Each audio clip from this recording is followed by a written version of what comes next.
Good morning, everyone. Welcome to our webinar on retirements and pensions for Latin America and the Caribbean. I'm Inigo Benguechea, CFA, and I'm the Senior Director for Latin America at CFA Institute. It is a pleasure to be with you here today. I want to thank all our CFA societies, advocacy volunteers in the region for organizing this pension event in partnership with CFA Institute and Mercer. We live in very interesting times, to say the least. This recent period has turned life upside down for everybody. And we all have experienced some level of disruption, including pension systems around the world. Even before the outbreak of the pandemic, retirement savings and pension systems were facing significant challenges. In itself, the pandemic has continued to shine a bright light on socioeconomic issues and drawing the public's attention once again to the issue of pensions. Let's not forget that the economic crisis has unfortunately increased the risk that people may be unable to save enough for retirement. As a result, the need to examine the strengths and weaknesses of pension systems with the purpose of delivering better retirement benefits for individuals has never been more urgent. Today, we will look at the state of pension systems through the lens of the second edition of the Mercer CFA Institute Global Pension Index, and hear insights from regulators and chief investment officers from 3 countries in the region: Brazil, Colombia, and Peru. Accordingly, let us start off right away with our first panel titled 2021 Pension Global Ranking by Mercer and CFA Institute. For this panel, we're delighted to have 3 very distinguished experts on the subject of pensions.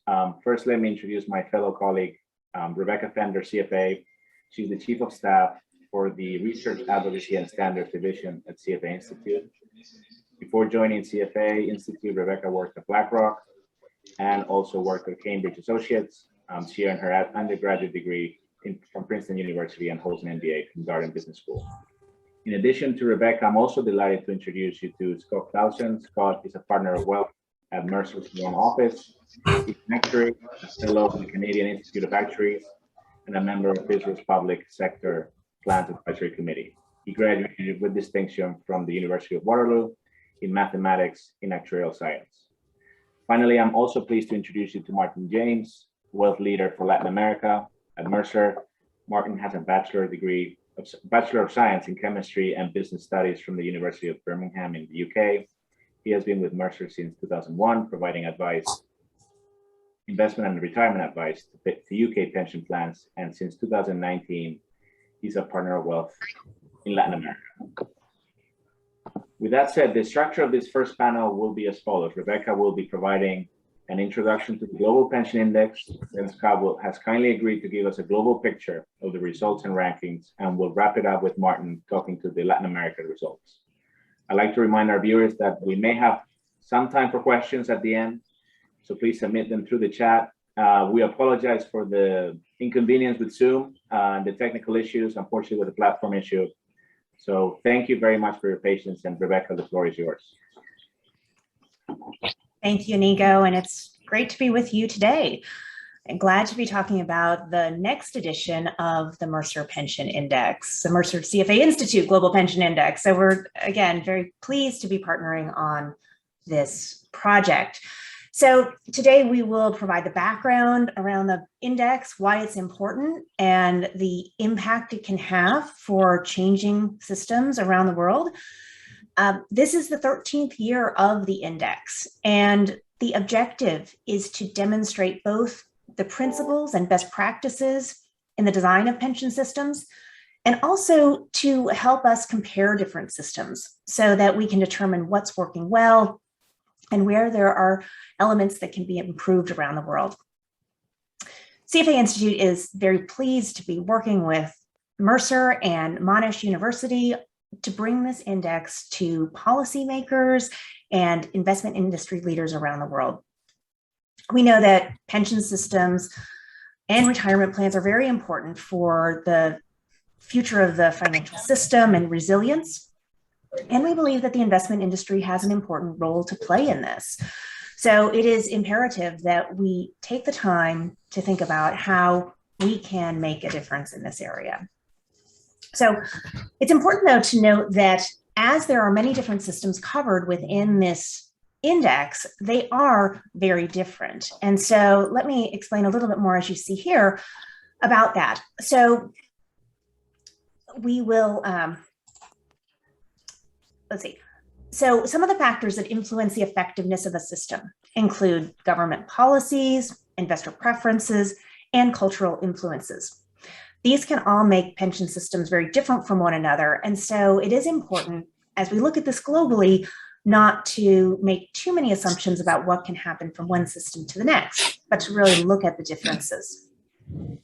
So having said that, there are a lot of shared characteristics, and we'll focus on some of them here. So we recognize the unique history and culture of each market, but this again is index is a helpful way to differentiate what is possible and practical in each market. Oh, yeah.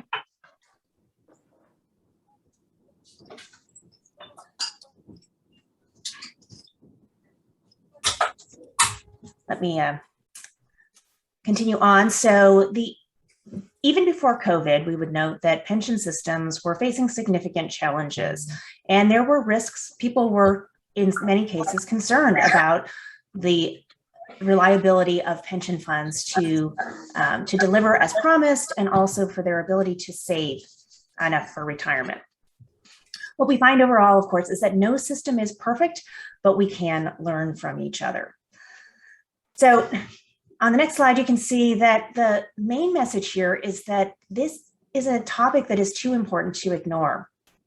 There are, of course, many long-term and intergenerational challenges in the investment industry and in the financial system, but there is an urgency here to take action now to change the direction for the future. So again, this index provides high-level recommendations that are intended to help all systems deliver pension benefits that will allow individuals to retire with dignity. Okay. So at this point, let me tell you a little bit more about the background on the next slide about how we think about pensions.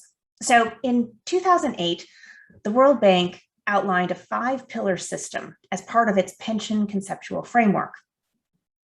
So a diversified retirement system has multiple pillars, and this is important to create an equitable and sustainable system.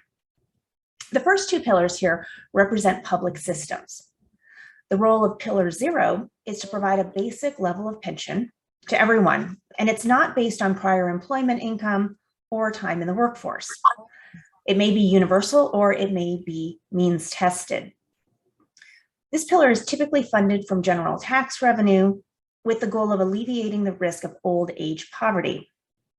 Not all systems have pillar 0. Pillar 1 supplements this basic level of pension with a government-administered benefit that is related to employment earnings. This is typically funded by contributions from employees and employers. The next 2 pillars, pillars 2 and 3, represent workplace pension schemes. These pension schemes may be mandatory or voluntary. They are based on earnings or service years, and they are typically fully funded. The goal of these schemes is to supplement the retirement income provided under the government-administered programs that are in the first 2 pillars. So again, pillars 2 and 3 are supplementary. The final pillar then, pillar 4, represents savings by individuals that are outside of the formal pension arrangements. These savings, of course, provide additional financial support during retirement, and they are intended to meet individual needs. These savings can include the value of home ownership and other accumulated assets. On the next slide, we see a few more factors about how the index is put together before we get to the results. So in terms of how the index is constructed, one of the priorities is to use objective data. So about half of the data used is collected from publicly available sources, like the World Bank, the United Nations, and the OECD. The other half comes from Mercer experts around the world, and they are asked specific questions that can be objectively answered in order to gain a better understanding of some of the local aspects of each pension system. Then this results in about 50 indicators that are used in the ratings. So as we look at this objective data, the one element that is subjective is the weightings of each indicator. And this methodology is reviewed by a global advisory board of pension experts. There are also some factors like community trust in pension systems that are difficult to evaluate, but definitely very relevant in terms of the success of a system. Now, it's worth noting that the index is not meant to provide absolute ratings or determine the best workplace pension scheme. But again, it's a tool to compare different systems against each other. So for every marketplace and for the policymakers looking at this, it's really a tool to determine the strengths and weaknesses and identify potential areas for reform. It also does not indicate what any one individual would receive, but looks at the system as a whole. So diving a little bit deeper on the next slide, you can see that the index is broken down into 3 sub-indexes. The first is adequacy, and this looks at the benefits that are likely to be paid and whether the system provides adequate retirement income to beneficiaries. Sustainability looks at the probability that the system can keep delivering on a long-term basis. And then integrity looks at the role of regulation and governance in protecting beneficiaries from various risks. It also looks at the level of costs and the level of transparency that the system provides beneficiaries. And now, as we look at how this all comes together, the calculation of the overall pension index takes that first sub-index of adequacy at 40% of the total. Sustainability is 35%, and integrity is the remaining 25%. These 3 weightings have remained consistent throughout the entire life of the index. Now, there is a natural tension between the first 2 components of adequacy and sustainability. So adequacy, again, is looking at how large the pension benefits are, but sustainability asks how long they will last. And so again, this can be harder to sustain over time. The more that you have, the higher adequacy means it can be more difficult to have sustainability. Now, as we look at this again, it really makes the point that the combination of these 3 components are what makes a good system. So it is not just about providing adequate income, but also enduring for future generations, and also having a system that is protected through legislation, regulation, and good governance.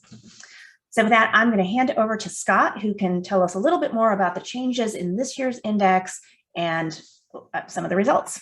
Over to you. Thank you, Rebecca.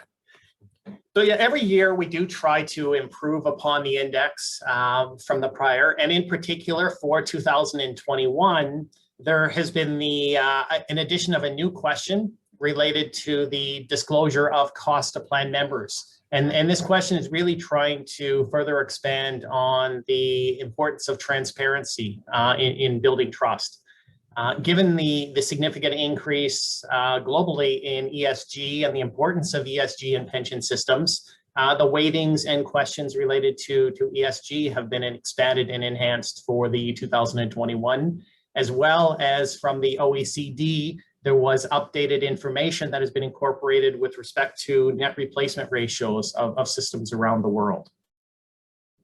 And in addition to the questions themselves, there has been the addition of 4 new systems to the 2022 study, or sorry, 2021 study, getting a year ahead of myself. The 4 additions were Iceland, Taiwan, the United Arab Emirates, and Uruguay. The addition of these 4 systems now brings the total to 43 systems around the world that are covering about 65% of the world's population. So now if we want to dive a little bit deeper into the components that Rebecca was talking about, let's start with adequacy. Adequacy is primarily concerned with the amount of income a system will provide. Will individuals have enough income to retire with dignity and with financial well-being? As expected, there's a large variety of elements that will factor into this final rating. What's the minimum benefit that gets paid? If you're older and if you're poor, how much can you receive? And the index also looks at the level of benefits that are going to be provided to different income levels, above and below the average wage in the country. These are based on net replacement ratios published by the OECD. Various other design factors are also considered as they will impact the amount of retirement income at retirement. One such feature is, are voluntary contributions treated favorably by the tax system? The more favorable this tax treatment, the more likely contributions will be made on a voluntary basis. And secondly, whether workforce pension schemes are required to vest benefits when individuals change careers or change employers. Beyond pensions, the index also looks at the level of savings and debt. How much are individuals required to save for retirement income? And what is the level of home ownership in the system? In addition to home ownership, we need to look at whether debt is carried into the retirement years, such as a mortgage, as the repayment of any debt after when an individual retires will impact the amount of retirement income that's needed. So what are the top investment systems for adequacy in this year? Iceland, one of the new pension systems added, took first place, closely followed by Netherlands and Norway. The Northern European countries have always ranked well and continued their dominance in the 2021 report. The systems that ranked lower in terms of adequacy were Philippines, Thailand, and India. These tend to relate to systems where the retirement systems are still developing in those countries. Next, we look at the sustainability. And long-term sustainability can be a concern in many countries with an aging population, as an aging population can drive up the cost of Social Security pension programs over time. And in order to help determine the ability of a system to continue to provide benefits far into the future, there are again many factors that are considered. The coverage of workers in workforce pension schemes is important. If we look at the multi-pillar approach that Rebecca was talking about earlier, a system will be more sustainable if there is not undue reliance on the government for retirement income. And as funded schemes tend to be more sustainable, we look for systems where there is a high level of invested assets available to cover future benefits. Demographic issues are also important. As populations are aging around the world, this will have a significant impact on the sustainability of pension systems, and in particular, systems that are not pre-funded. The level of the level of economic growth is important, as that will affect the future levels of employment, growth, and tax receipts, which will directly impact the government's ability to support pension systems in the future. Conversely, the level of funds available to support the systems will depend upon the level of government debt. And we've seen with COVID, governments around the world having to increase their debt to deal with the economic crisis caused by COVID. So if we start to look now at what systems perform the best on a sustainability basis, Iceland again took first place in the index, closely followed by Denmark and Netherlands, two other Northern European countries. The lowest scores for sustainability came in with Brazil, Austria, and Italy. And Martin will comment shortly on some of the details for the Latin American countries. When we look at Austria and Italy, what we have is two countries that are dealing with an aging population that rely heavily on government-provided Social Security benefits. There is very low coverage of occupational pension schemes in these countries, which is putting a strain on the sustainability of those programs as the individuals age. The last third component of the index is integrity. As private savings plans play an increasingly important role in most systems, a focus is placed on funded workforce pension plans. It is important that there is confidence in private sector pension providers to deliver benefits many years into the future. Determining the confidence is subjective and it is difficult. And therefore, there's a proxy required for determining the integrity and confidence, which is where there's weighting placed on regulation, legislation, governance, and disclosures. These are the items that will influence benefit security and confidence in the system. So information is collected and looked at with respect to the level of government regulation and supervision. governance requirements, such as reporting requirements, written governance policies, including written investment policies? Is there a minimum level of benefits protection provided to individuals, either through company insolvency or through minimum funding requirements for workforce pension plans? And the level and quality of member communication is important, as this communication can enhance the transparency and trust in the system. And finally, as Rebecca mentioned earlier, costs are an important component to the integrity, especially as we look towards the world of low interest rates, lower future return expectations. Managing costs is critical for determining a long-term expected benefit. So if we look at the countries and systems that rank the highest, it is again led by many countries within Northern Europe: Finland, Norway, and Netherlands. Countries at the lower range of the integrity system are Mexico, Argentina, and Philippines. If we look at the overall results and put everything together, there are actually only 3 A-graded systems in the index, systems with a combined score of more than 80. The system that took the first place this year was Iceland, closely followed by Netherlands and Denmark, which have battled it out for first and second place through many years of the index. The highest rated and only B-rated system from Latin America is from Chile, placing 16th out of the 43 systems this year. And Martin will discuss now some of the detailed results and rankings for some of the Latin American countries. Thank you, Scott, and thank you for the CFA for inviting Mercer today to discuss the index. So now the moment you've all been waiting for, discussion of the scores for the Latam countries. I'm going to go through each country and provide a few comments on each, and very happy to take questions on more detail after we finished our presentation. So first of all, let's discuss Chile. Scott mentioned it's the only B-rated system, so the highest rated system in Latin America, with a score of around 67. So this is, as you know, a system which is based on the social security system provided by the AFPs.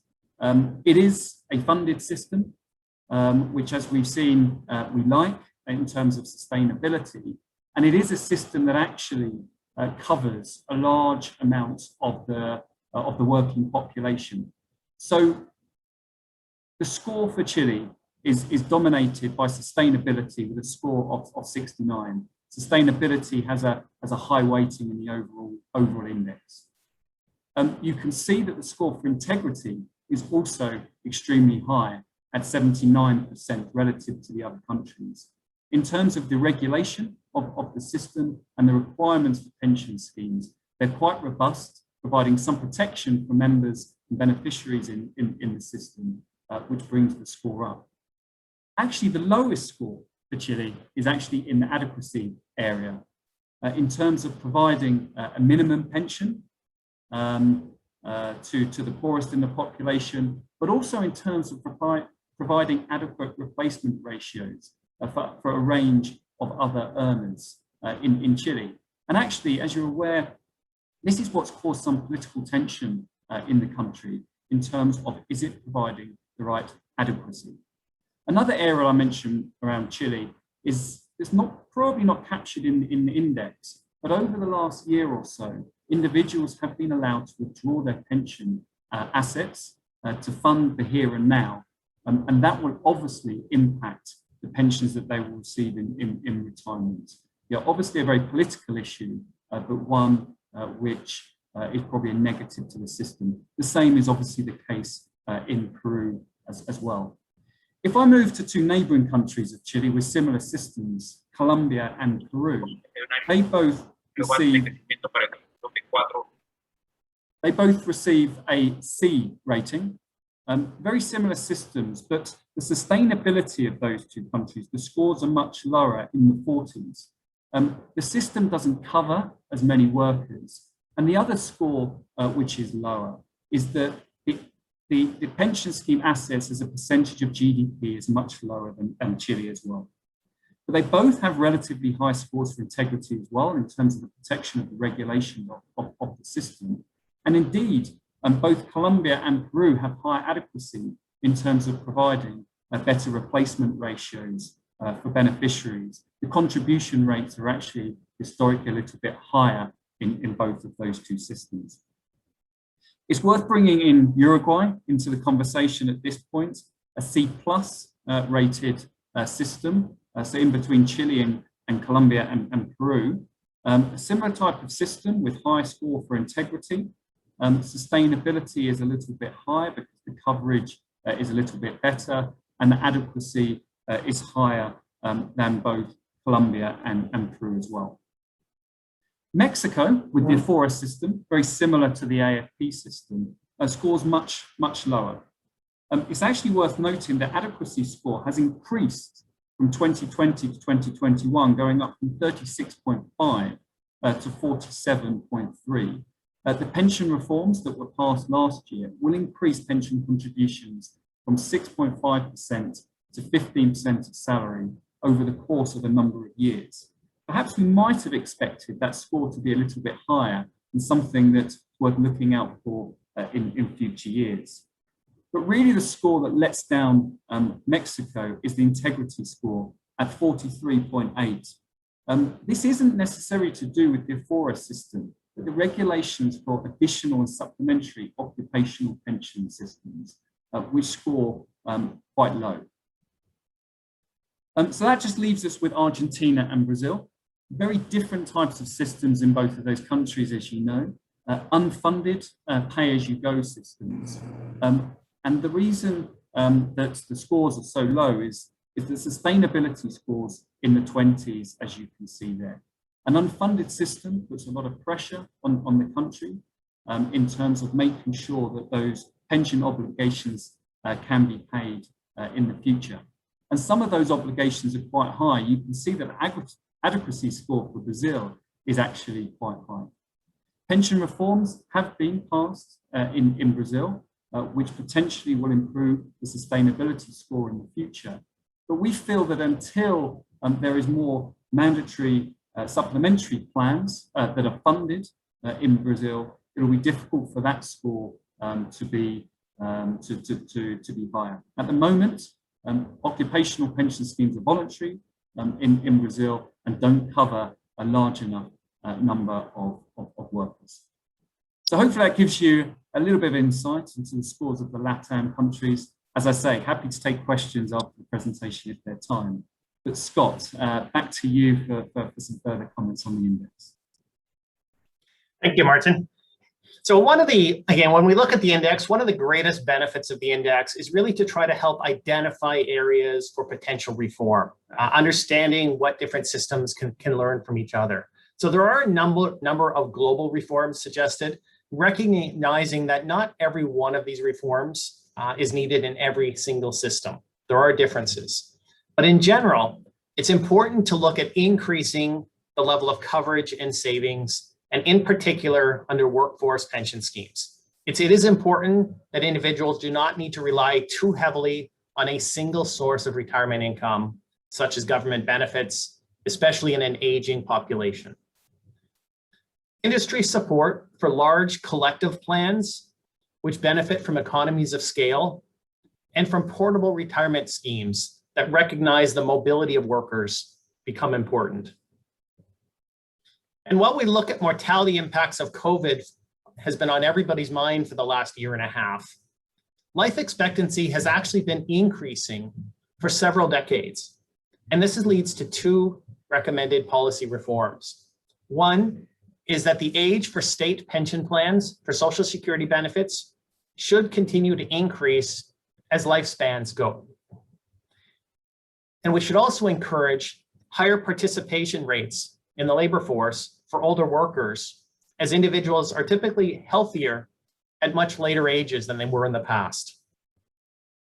And when we look at the strength of the roots of the system, one of the things we also want to look at is reducing the leakage from retirement systems. And when we refer to leakage, what we mean is the ability to use retirement savings for other purposes. And the reason for that is as retirement savings are used for other purposes, that will have a negative impact on the amount remaining for retirement needs. And the second is always improve and continually strive to improve governance and transparency, as these can have a significant influence on the confidence and trust in a system.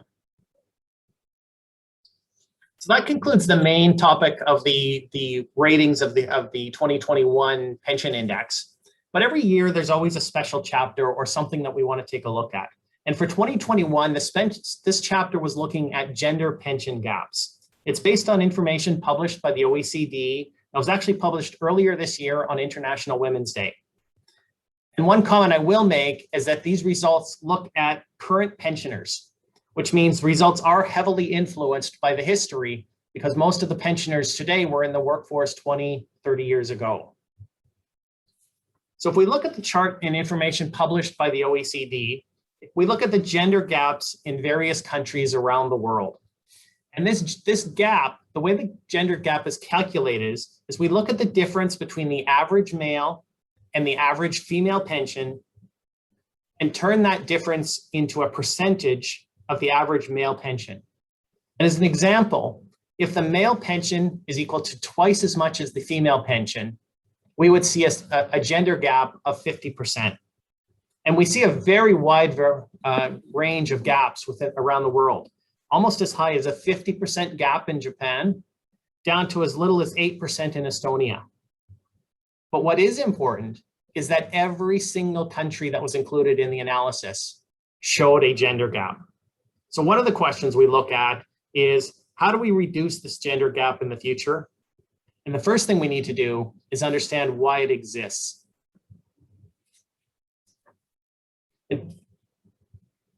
So when we look at understanding why the gender gap exists, to no surprise, employment-related issues are a large cause. As most retirement savings are based on employment earnings, gender pay gaps play a large role. And gender pay gaps have received significant time and focus from many employers in recent years. But pay gaps are only one piece of the employment-related issue. Women also tend to spend a much higher representation of part-time employment and often take time out of the workforce, either to care for children or elderly parents. And the time working part-time or being out of the workforce leads to shorter careers, which leads to retirement savings, even if there were no pay gaps. So there are some pension design and social cultural causes that can also lead to the pension gaps, some of which are related to the employment issues. Eligibility requirements is one example, and the pension plan can make service gaps worse if part-time employees are not eligible to join a retirement savings plan at the same time as full-time. And the transition globally from DB plans to DC plans, something that we have seen around the world, also has an impact on women's retirement income. And that the reason is women on average have longer lifespans. So the same pot of money at retirement is expected to provide a smaller retirement income for a woman as it needs to pay benefits for a longer period of time. In this sense, many women actually face a triple storm when it comes to saving for retirement, as they work less, are paid less, and live for longer. The impact of divorce is also important in a cultural perspective. In some systems, any retirement savings earned during a marriage must be split as part of family assets at the time of divorce. But this does not occur in all systems. And so where there is not a split of retirement savings tends to have a significant impact on women when it comes to divorce. So we do look for some recommendations to help reduce this pension gap over time. And these recommendations may be for employers, the pension industry, or governments, depending on the system. For employers, the focus really needs to be on encouraging flexible working arrangements. This is something that's already been occurring because of COVID.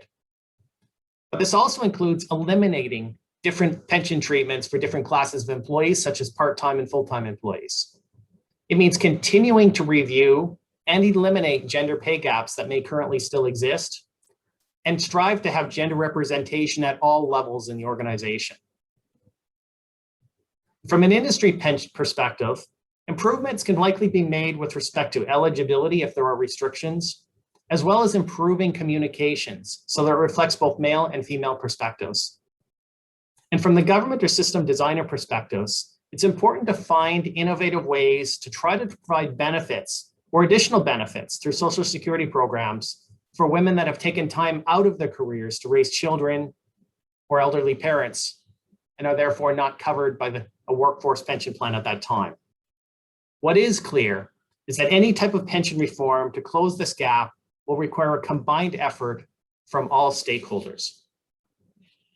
So with that, we're happy to open up to any questions that have come in for any of Martin, Rebecca, or myself. Thank you, Scott. And thank you, Martin and Rebecca, for sharing those results with us. It's fascinating. And it's really important that we look at this index. I don't see any questions yet from our audience. But if any of you feel like they want to ask a question, just raise your hand or submit it through the chat and we'll give you the floor. In the meantime, I thought I would ask Martin. I'm sorry? Where it's now Facebook have to retool.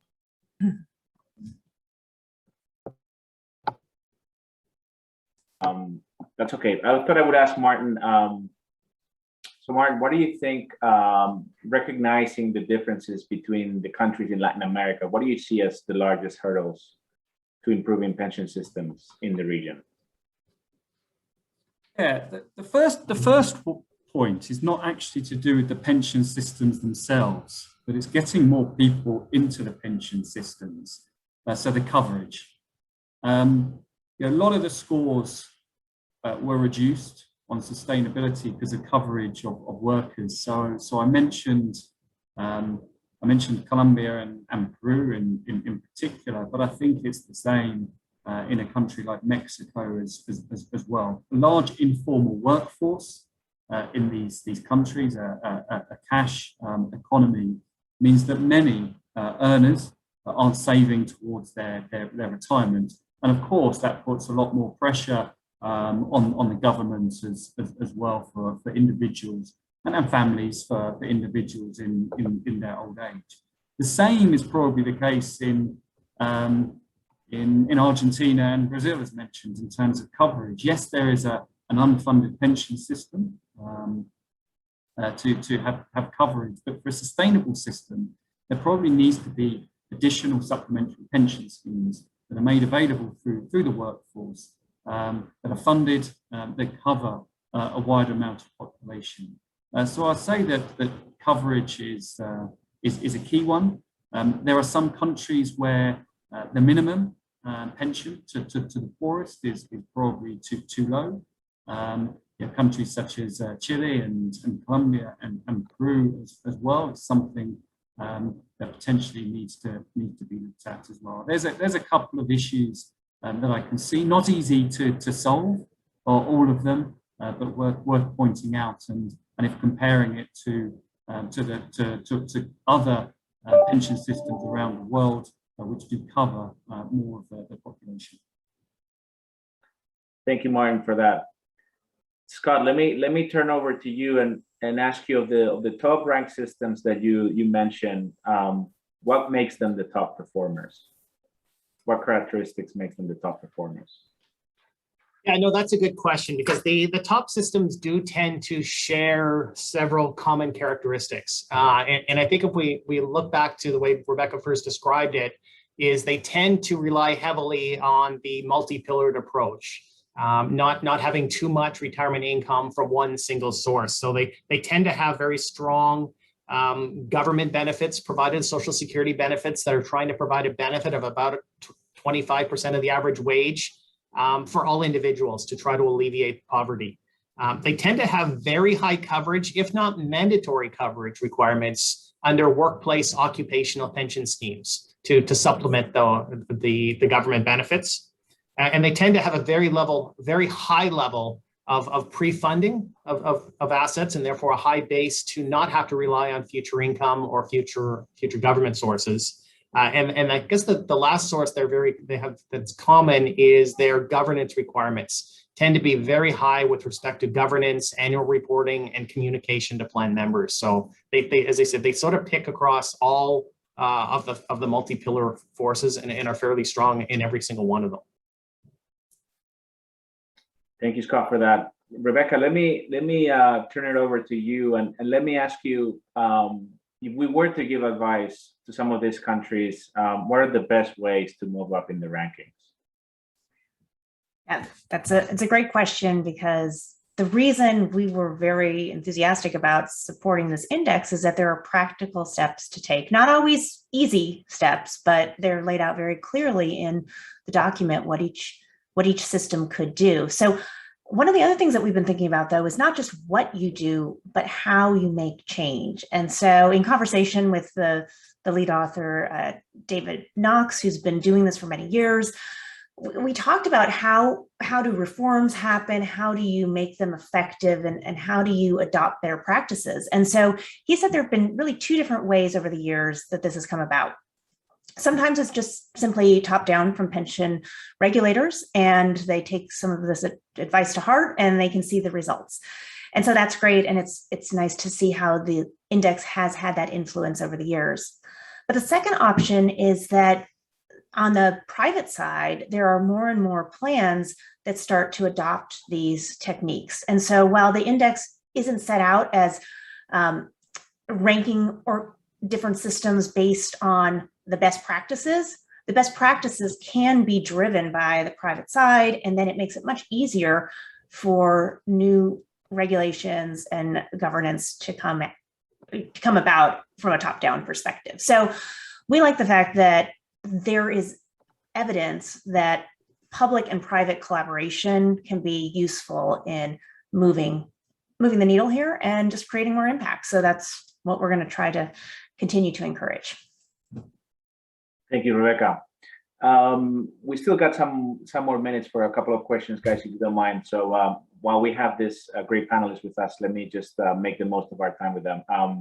So Martin, let me ask you, given the current economic environment with low interest rates, what should the pension industry do to help in defined contribution plans so that individuals receive a decent retirement income in the future?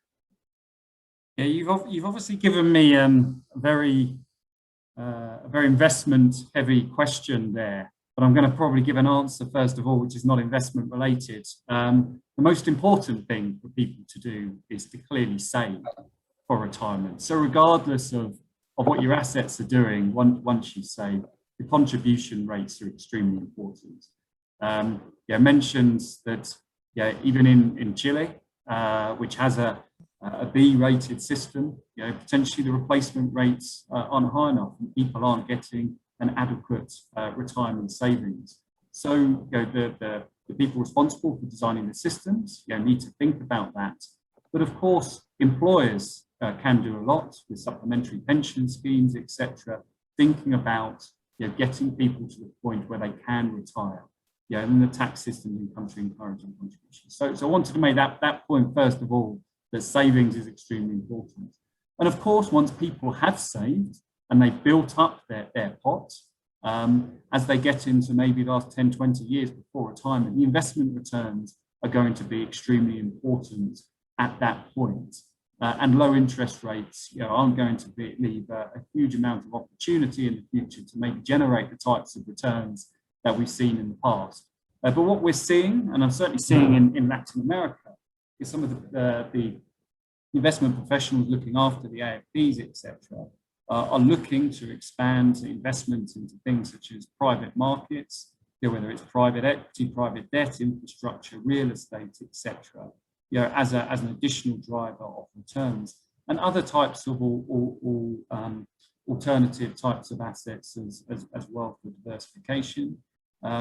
Maybe looking at things such as defensive equities as well at this current time to protect the growth that we've seen in the future, making sure they've got the governance to take tactical opportunities. So I think it's just looking at all types of drivers of returns, being diversified and looking for opportunities in the future in a low interest rate environment will be extremely important.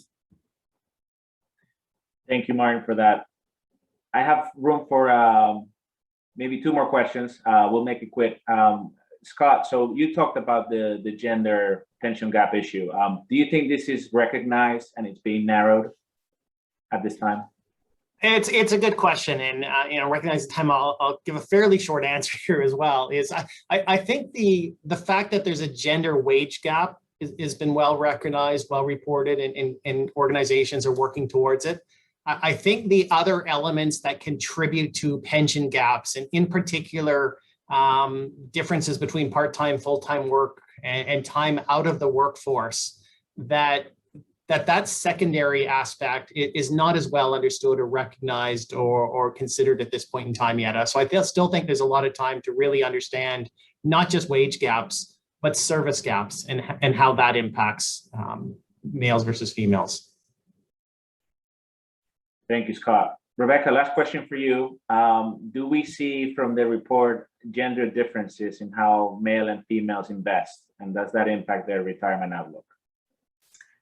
Yeah, it's an important topic, and we've been studying women and investing since about 2015. So there are lots of nuances here, but I wanted to also offer, beyond some of these challenges and design and so forth that have been mentioned, there are some glimmers of hope. So one aspect is that we've seen, as there's been a greater participation in the markets more broadly in the last, say, 18 months, women have been a big part of this. And so as we look at that pillar 4 outside the specific pension arrangements, women are investing more. So, maybe half or so were doing that back in 2018, half of women, and now it's as much as 3/4 in a market like the US. And so I think people are thinking more broadly about investing. The other thing that is often mentioned is risk tolerance and approaches to risk. And some studies will often say that women take less risk or are risk averse. And we think there's more research to be done too about being risk aware, because as we learn more about behavioral science and so forth, there are also indications that women are very good at resisting some of the biases toward overconfidence and therefore greater turnover in your investments and so forth. So we think there's a lot more to explore there, but certainly knowing all the levers that could be changed in terms of employers and regulators and individuals as they save and then grow their money, that's important. So thanks again for bringing this part to the conversation.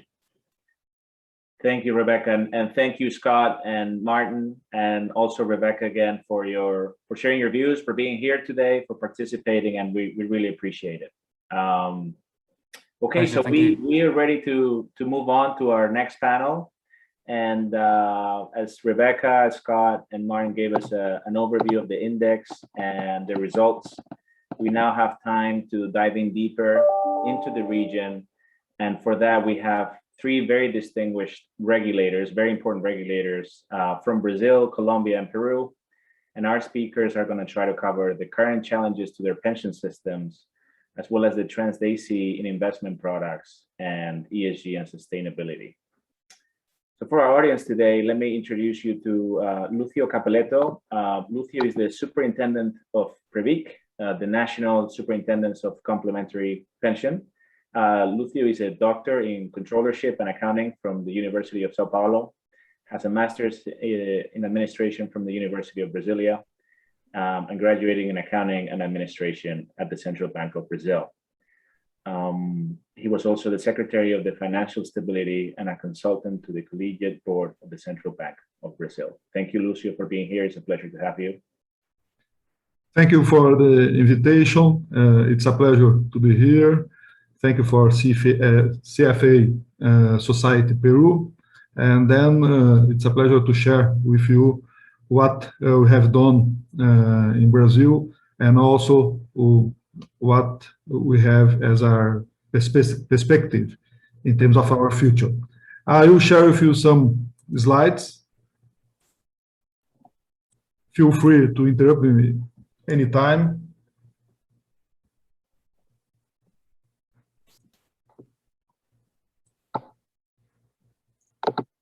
I'm sharing. I don't know if it's already in your screen. That's okay. Thank you. So I'll give you an overview of the Brazilian pension funds. And then in this regard, we have retirement savings of more than $400 billion, 28% of our GDP. And we have two kinds of retirement savings in Brazil. One run by open pension funds that we call, we have insurance companies and banks in this sector. And you have the employee pension funds, that is the traditional pension funds that are linked to companies. In terms of our figures, the numbers that we have 265 pension funds, plus that 1,100 plans, and in terms of the pension funds, more than 200 billion in assets. We cover 3.9 million people, and it is 2% of our population. It's a low number. We have paid by benefit by year 12.5 billion, and we have more than 3,000 sponsors in these plans. As I said, 2% of the population, and when we look in terms of the total assets, it's also a low amount. We are talking about 28% when we consider open pension funds and closed pension funds. And if you just consider the pension funds, 14%. We have some countries with much more, Denmark, Netherlands, Canada, and when we have the average in terms of OECD countries, we have 91%.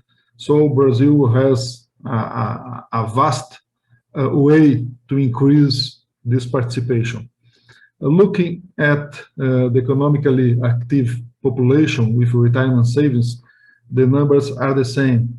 We have 14% of this economically active population. When we compare to other countries, it's a huge difference. So we have a lot of space to increase the number of people in the pension funds or in the retirement savings schemes. In terms of our regulatory framework, looking ahead, is exactly what we are planning to do. We have tried to change our regulation to become more flexible in terms to harmonize the two kinds of retirement savings, and also to foment this segment. And also in terms of the modernization, we have tried to update our regulation. What we expect, more people covered by private retirement schemes. Of course, this increase will be we expect to have a sustainable growth, regular functioning, and more efficient system. In terms of to harmonize, the main rules that we are changing are to have the same rules for all types of retirement savings: governance, transparency, internal controls, risk management, fiscal rules, everything. We are planning to reduce the difference, the gaps between one and another. To modernize the implementation of incentives for savings, partial withdrawal rules without lose retirement purpose.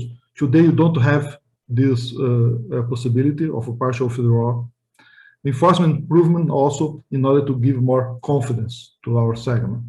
And to foment the automatic enrollment, we think that's very important.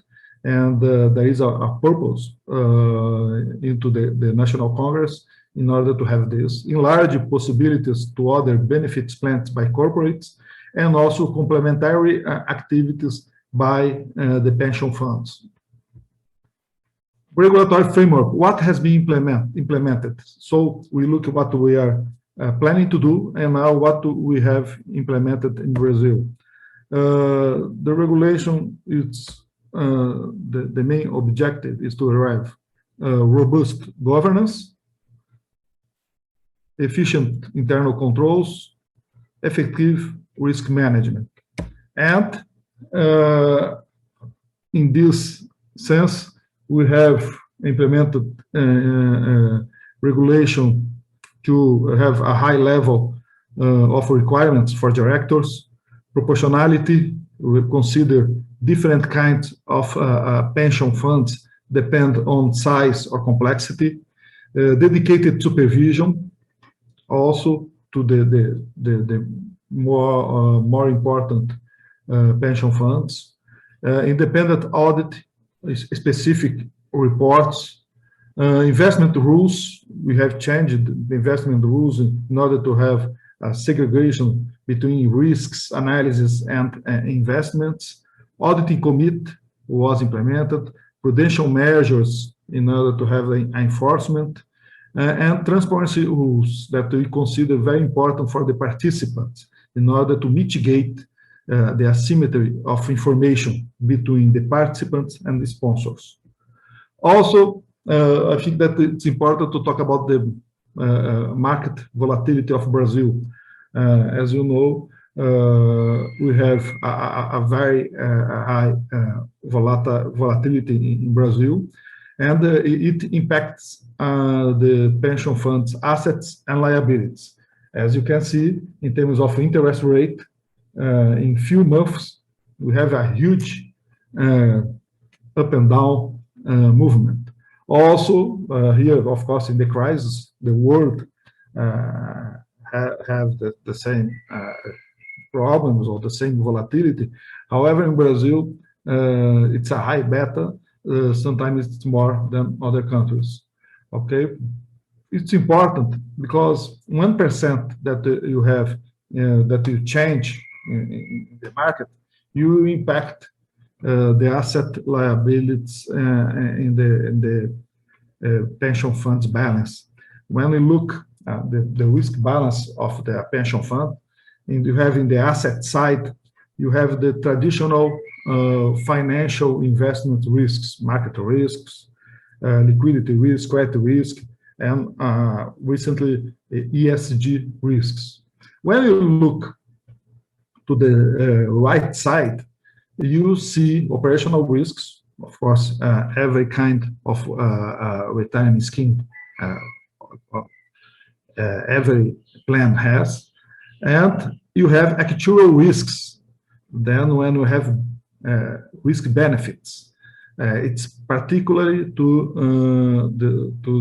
some plans, defined benefit plans, when you have actual risks. And we are talking about interest rate plus index, longevity, and modeling rules that what benefits that you have in a particular plan. So looking at these risks and the volatility of Brazil, we understand for the future that the plans in terms of defined contributions will be the future according to the Brazilian context. In terms of the asset portfolio composition, it's important to say that in Brazil we have a concentration in terms of government bonds. It's more than 60% because you have to consider the government bonds here, but also repo agreements that you have government bonds in these operations. So there is a lot of space also to have a diversification process in Brazil. In terms of perspectives, what we see, growth number of participants, but less pension funds, consolidation process. We need better services by the pension funds. It needs scale.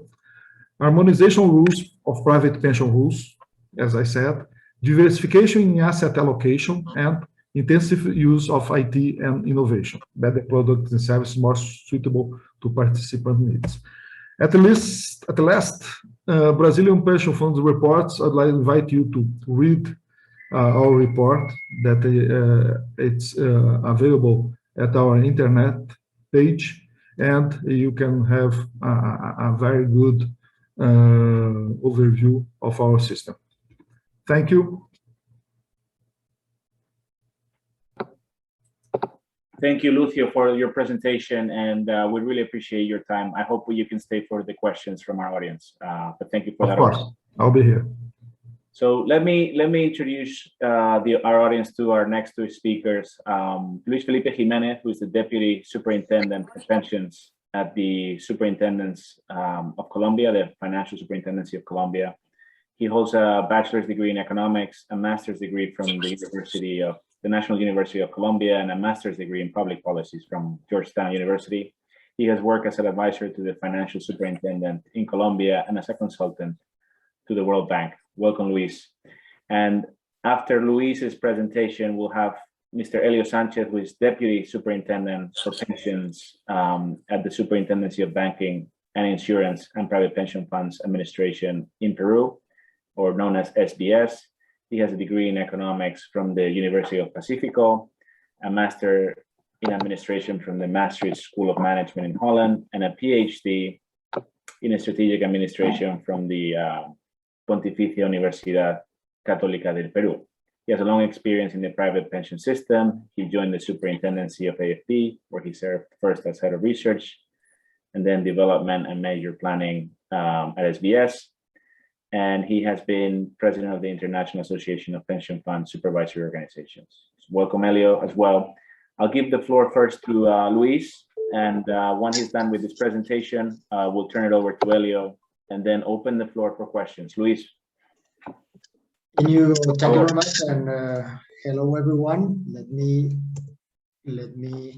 share my presentation.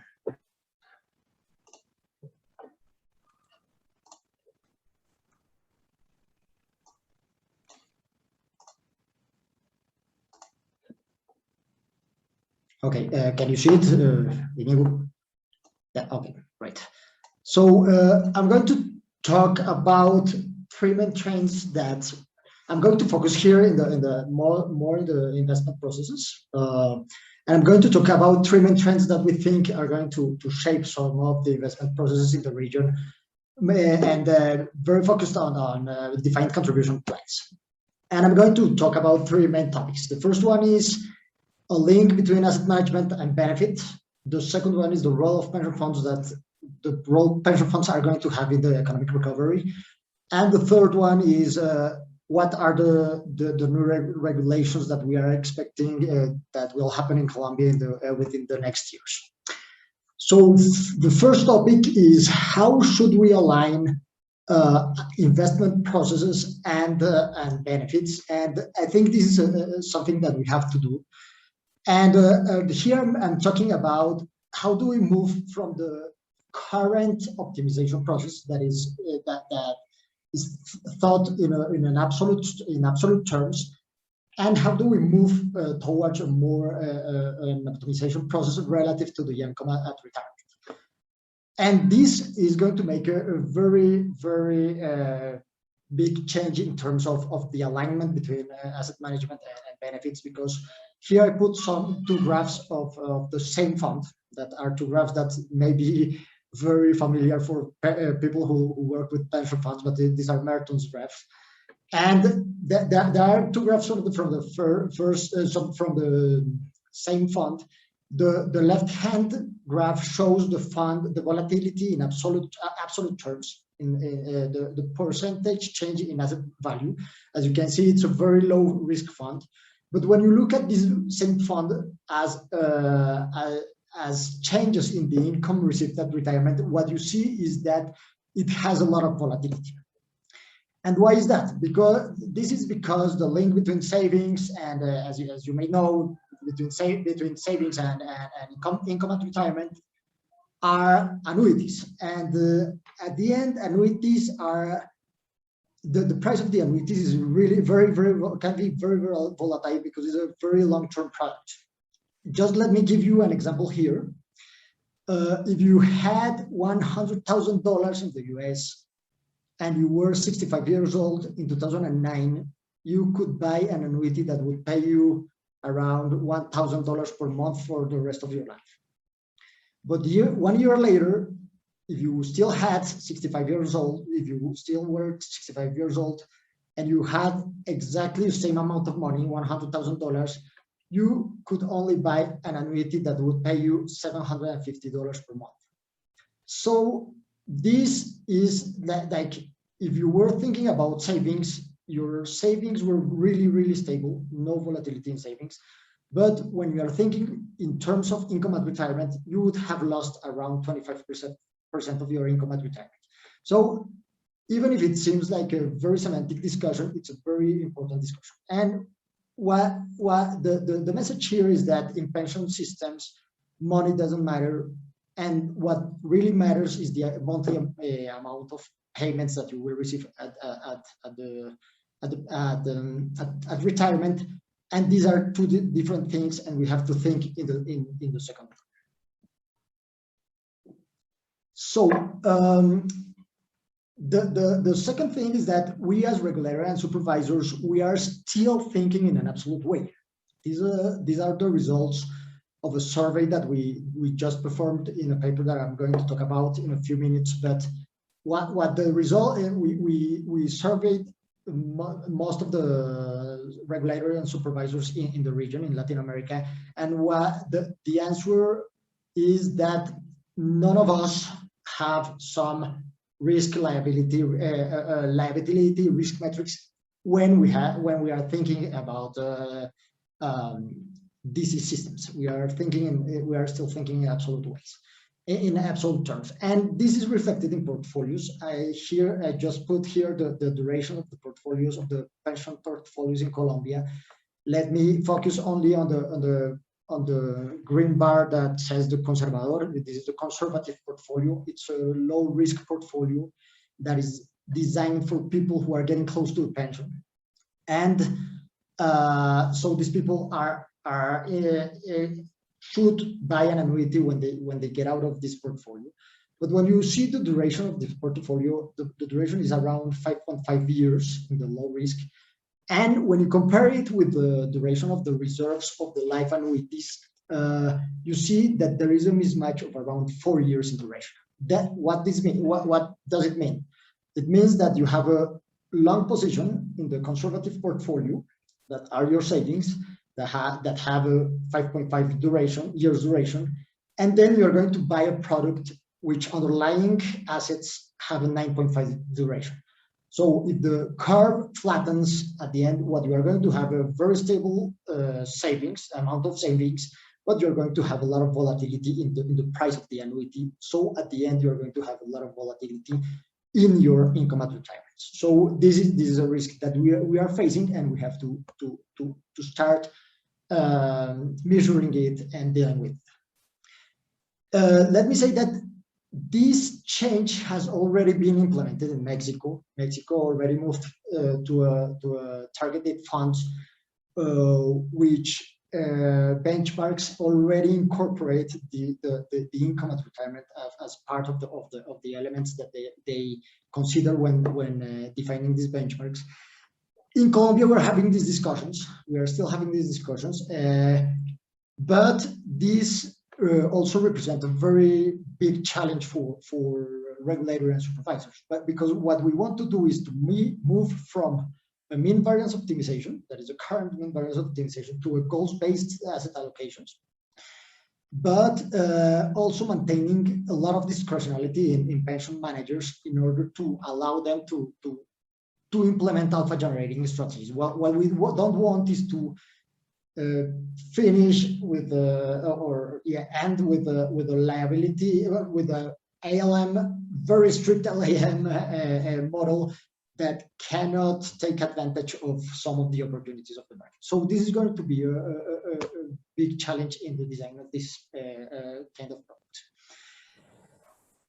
I'm going to finish this topic just leaving here, giving you the name of a paper that we just published with the International Organization of Pension Fund Supervisors and with the Inter-American Bank, the red flag of the Inter-American Bank.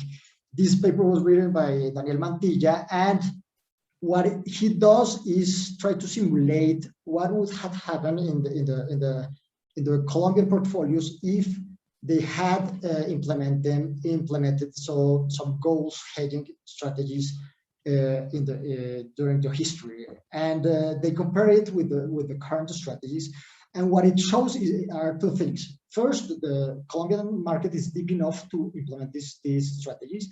And the second, these strategies create a lot of value in terms of risk return if compared to the current values, if we are thinking and we are evaluating them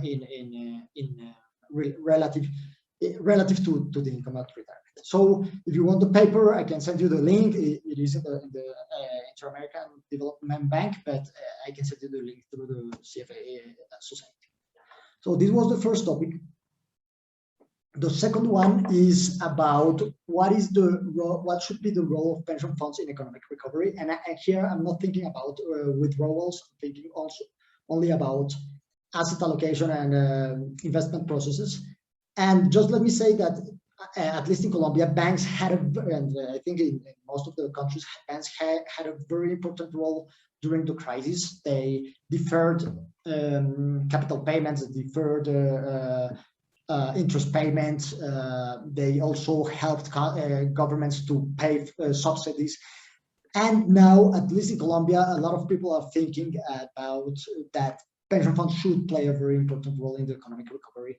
And the first question that comes to our minds is, should they play an important role in economic recovery, since it is not directly related to their main goal of maximizing income at retirement? And for me, the answer is yes. Is yes, because here I just put a graph from the Mercer Asset Allocation Insights 2020 that shows that there's still a lot of home bias, not only in Colombian pension funds, but in most of the pension funds in the region and in the world. And what it means is that better or improving economies should be reflected in portfolios by reducing risks or increasing returns of these local assets. So I think we should think about the way of how portfolio investment are going to improve economy in a way that this improvement can return to portfolios as better risk return ratios. But for this, I think we have to think not only on pension funds, on the investment processes of pension funds, but we have to think about the consolidated efforts of all the players of the markets.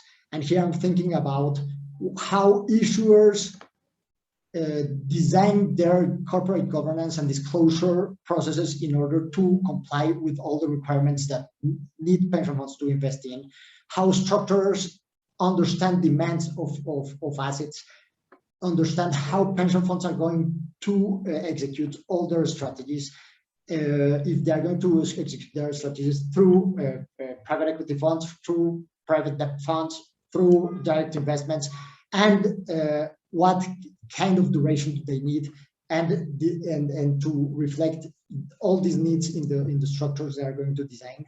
And for pension funds, I think we have to rethink a lot about the credit processes and give a lot of focus on risk return ratio rather than screening strategies, because we are going to have a lot of assets in the market that are going to be a little bit riskier than the assets we are used to. And so but this risk can also generate, if it's very well remunerated, they can generate better returns in the portfolios, and they also can diversify funds. So I think we have to rethink all this credit risk process. And let me just think about end by telling you what we expect is going to happen in Colombia. In Colombia, in 2019, the government hired a mission of experts in order to give some recommendation about how to develop capital markets. Some of these recommendations were focused on pension funds, and they can be summarized in one recommendation, and it is that we have to move from a hard limits regulation to a risk principles based regulation. This also implies more flexibility in fund designs.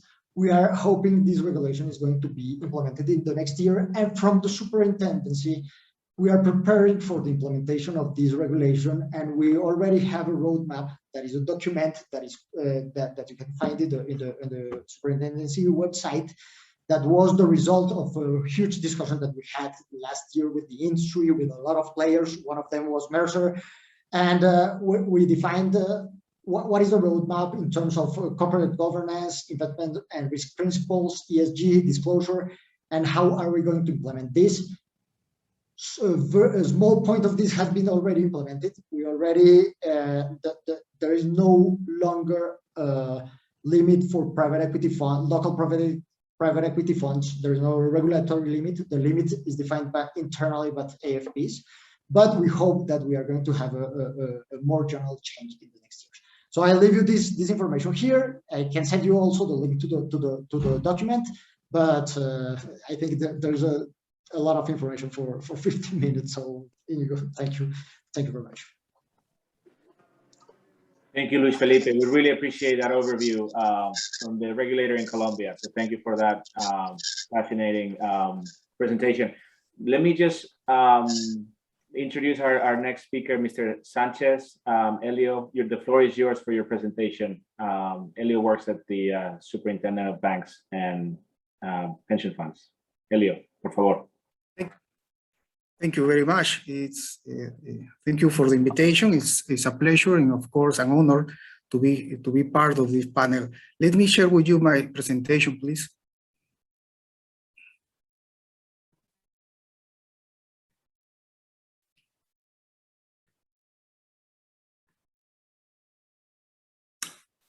Okay. The content of this presentation has three main issues or parts: a background, a brief background about the Peruvian pension system, then the performance of the private pension system during the last years, the last 2 years, I mean since the beginning of the COVID-19, and some final remarks. About the Peruvian pension system, I mean it is important to make a quick review about the main features or characteristics of the pension system. And according to the taxonomy of the World Bank, we have different pillars. The pillar 0, that the name is in Peru is Pensión 65, is a non-contributed pension system focused on elderly in an extreme poverty situation. Okay, this pillar 0 was created in 2011 in Peru, and then it's developing and covering almost 600,000 of people. Then we have a pillar 1, which is a pay-as-you-go system in Peru, the national pension system administered by the Oficina de Normalización Previsional, which is a government agency which is responsible of all the operating process, of course, and responsible for the accumulation and decumulation process. The rate of contribution is 13% of the monthly salary. As I said, it's a defined benefit pension scheme with a minimum pension guarantee, but a worker must contribute 20 years. They must exhibit 20 years of contribution to fulfill or to reach an annuity.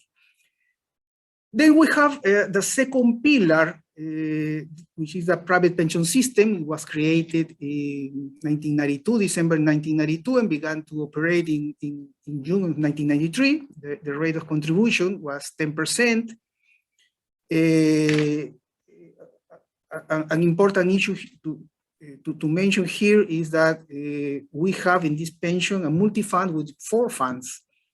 I'm very, very conservative for people at the age of retirement, which is 65 years old, for all, not only for men, but also for women. This is the same age of retirement. Then we have a conservative fund.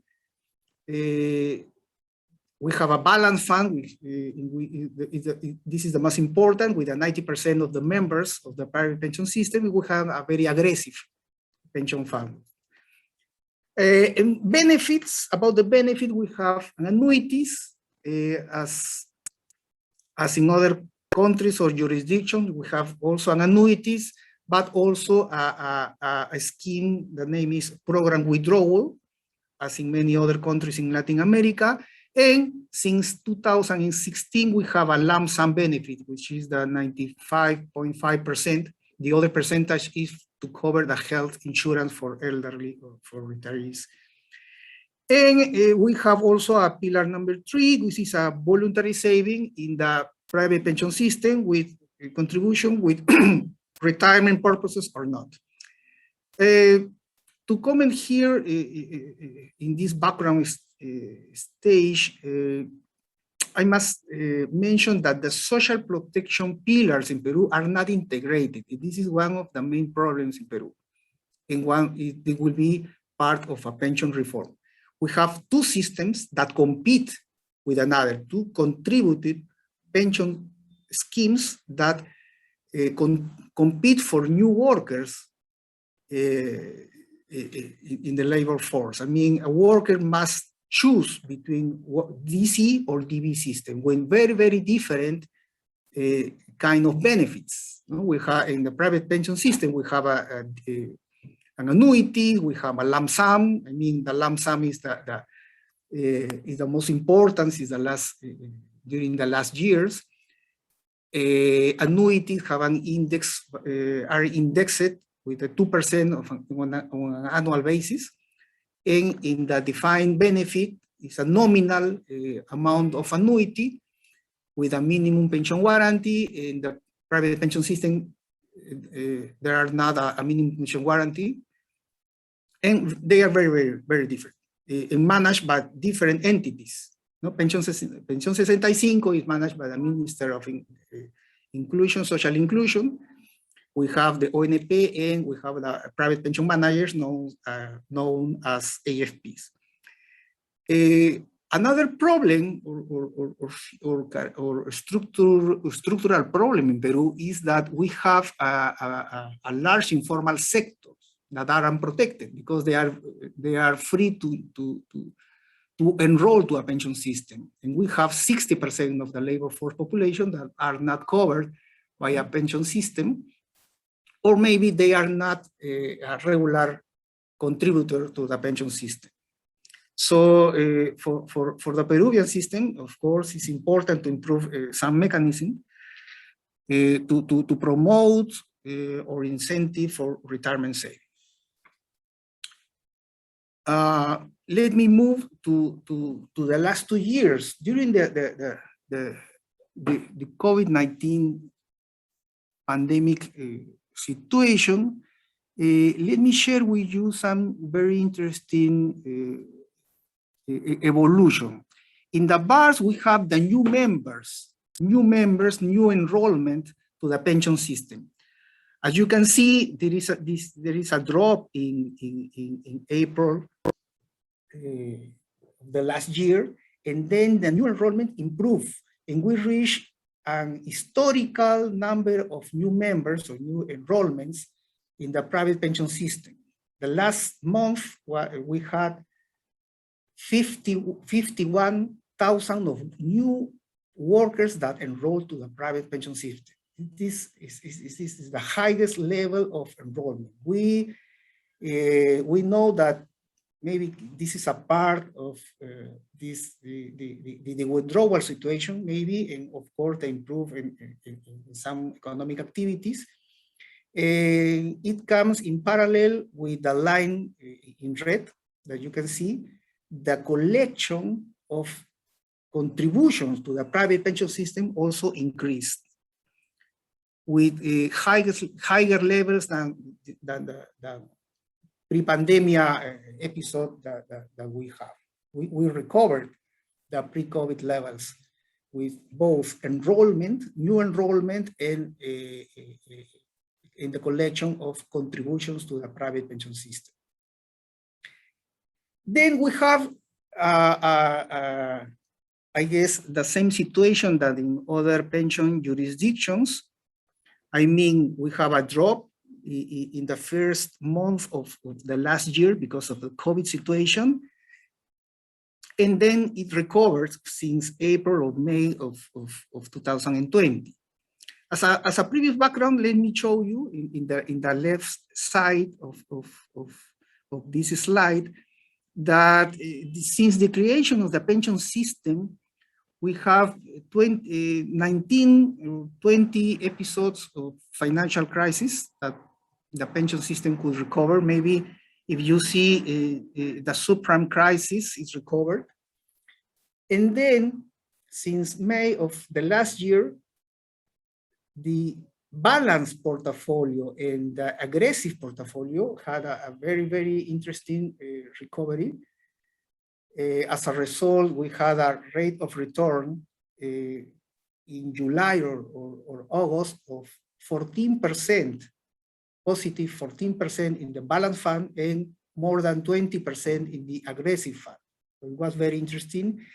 It is important to mention, but in Peru, we didn't allow the workers the possibility to switch immediately from one fund to another, because it was, well, and this was a recommendation from OECD perspective. I mean, to limit this change, because the workers will materialize the losses or lower returns. So we had this opportunity, fortunately. It's important to mention also that prior well, as of December 2019, the pension fund represented 23% of GDP. And now after this early withdrawal that we had in Peru, the pension funds represent 17% of GDP. Another issue that is important to mention is that in Peru, we have an auction in order to reduce a mixed fee. In Peru, we have two kinds of fees, a fee based on salary and a fee based, a mixed fee that is based on asset under management and a part of the salary. In the current time, we have the winner of the auction, the last auction in December of the last year, only offers a fee based on asset under management, which is very, very, very low, as you can see. And the next auction will be in December of the next year. So it will be interesting. We also experimented that the digital facilities or the digital technologies in the private sector can improve. An example, we have an online contribution payment, for example, represented 40% in 2019, and as of the middle of this year, it represents more than 70%. No, it was a very interesting issue. We improved the use of digital technologies or digital disruption, as we can say, because it also was important to improve the virtual customer service because of this pandemic situation. And the operational cost, of course, reduced because the pension managers had to restructure some operational costs, so we observed some reduction in the cost. Let me move to not very good news for the private pension system. We had 4 laws that permitted early withdrawal from the pension system. I mean, this is a comparison. We had the possibility to withdraw a lump sum at the age of retirement and to withdraw 25% to finance the first home. This is in $10 billion between 2016 and this year. The last year we have 4 extraordinary withdrawals with 4 laws that represented $8 billion. And this year we have 1 law with no restriction to members in order to retire. This is not a recommendation of the OECD, Inter-American Development Bank, because these institutions recommend to give the possibility to withdraw from the pension fund, but with a very, very exceptional situation. But we have 5 extraordinary situations. So This explains why we reduce the percentage of the pension fund from 23% to 17%. This is in a very brief way, the development of the private pension system. What I can share with you as a final remark first, in order to mention about the members of the coverage, lower levels of retirement saving will affect in the medium term the adequacy. Who retired the most? Younger members. Younger members took the most they could of the pension pot, so they reduce the life cycle process of saving. So it's important here, this is a challenge to improve a financial education and the trust in this system. But on the other way, as I can share with you, we have a highest level of enrollment. So people or workers maybe prefers the defined contribution system instead of the defined benefit because they are aware about the individual property. What about the new technology that may contribute to extend the coverage? I mean, the main issue in the pension system in Peru is to improve the coverage of the worker population. And that could be not only by trying to improve the contribute system, but also to give maybe some subsidies, to include maybe a matching contribution, and to use all the lessons that we have from the behavioral economic experiments, like a nudge, maybe trying to find some commitment device, maybe linked to the operational process of the workers involved in non-traditional activity, non-standard labor activities and maybe informal activities. This is something that we must focus in the Peruvian perspective. About the industrial organization, it's important to continue to reduce not only the operational cost, but also the fees, of course. This is something, this is a permanent issue in the agenda of regulators. We observed, of course, that the industry had had a temporary switch from collector of retirement saving to payer of early withdrawals. The pension industry was designed to be a collector of retirement saving, not a payer of early withdrawals. So we had this in 1 year. This situation gave a complexity to operational process, but we also saw an improvement in line process and efficiency. Okay, it's also interesting to mention, of course, that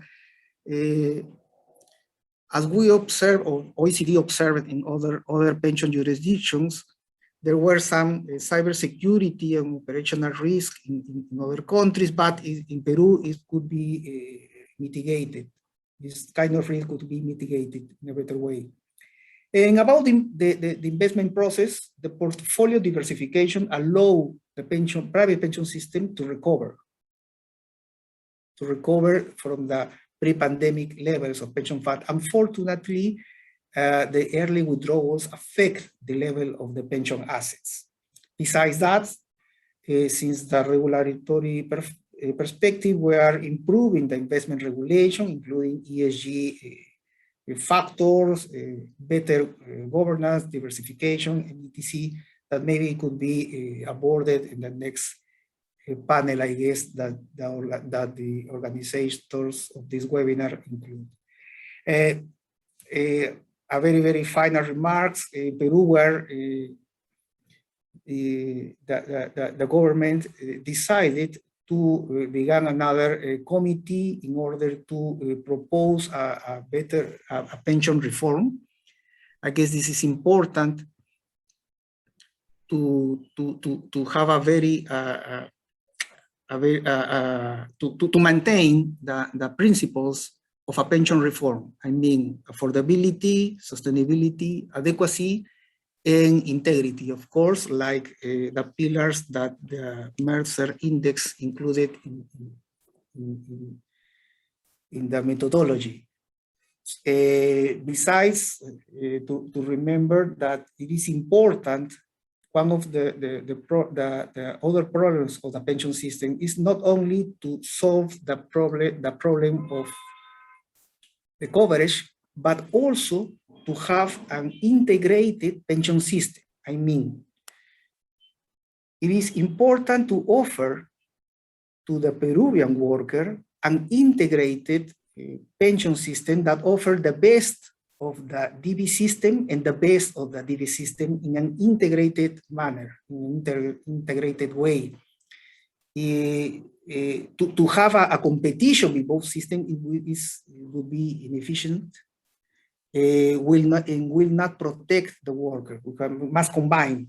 How will we finance each system? It will be a part of a very in-depth technical and analysis in order to find the best way, because workers nowadays are aware about the individual property of the monthly contributions. So this is a very, very important issue in the agenda, and of course to improve all the operating process, maybe with a centralized possibilities of operations, and of course, and again, the agenda to increase the coverage could be fulfilled with some subsidized matching contributions and other, in the use maybe of technological advances that we experimented in the last years. That's all for my part. Thank you very much for your kind attention. Thank you, Elio. This is Melvin Escudero, now connecting for the panel and for the Q&A session. Unfortunately, we already spent all the time allocated for this panel, but I want to do at least one question for each of you, starting with Fabio Capelletto. It's the same question for everybody, no? Luis Felipe and you, Elio. If you, with your regulatory experience, could choose one of the most important and impact measures that your organization will take during the following 12 months, which is it? How is the impact and benefit for the country, and of course also for the different stakeholders, including the investment that pension fund has been doing in their own countries, which is very, very important component of the local investment savings. I will give you a couple of minutes. Please be short with the answer because we are out of time. Go ahead, Lucio, please. Thank you for the question, Melvin. In 1 year, I would say that we have to implement more flexible regulation in order to achieve more people. We have to spread retirement savings to all citizens in Brazil. So today we have some rules that make it difficult for all citizens. So in 1 year, I believe that regulatory issues in order to change these rules will be the most important. If I have more years, then I will talk about education and other points. Okay, well, thank you very much.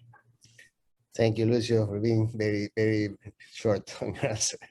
Luis Felipe, please. Yes, Melvin, I think I already talked about it, but maybe the biggest change we are going to have in Colombia is this change in or also flexibilization of the regulation in terms of investments. The government has already passed a law. A law is presented in the Congress. We are expecting the result of the law. If not, we are going to make some other changes, maybe more limited.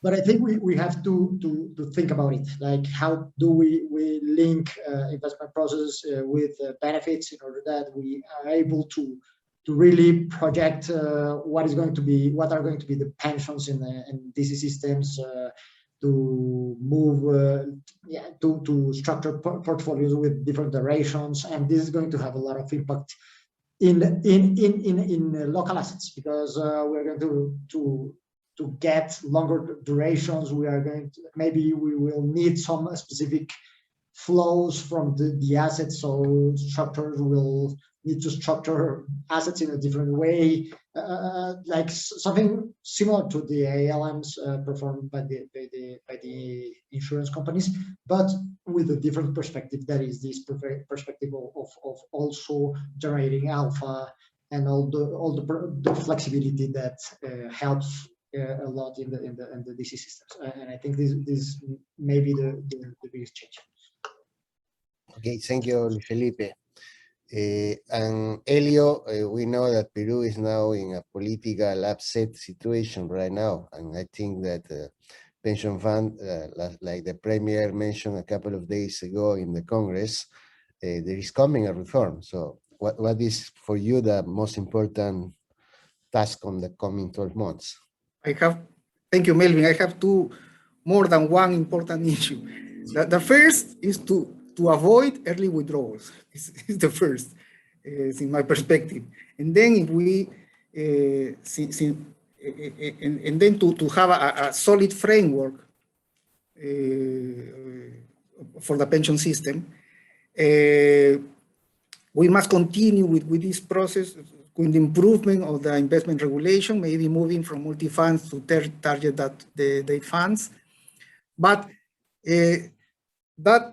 that improvement, that design, that structural reform maybe must be far from early withdrawals. That's an issue that I would like to point out in this situation. There are many issues to cover in the Peruvian pension system, but those will be maybe the most important. And maybe I will forget some other topics, but to avoid early withdrawals, to continue with this reform, trying not to compete and trying to improve the regulation in order to move to this target date fund with more efficiency, of course, in all the operation process, from the accumulation and decumulation process.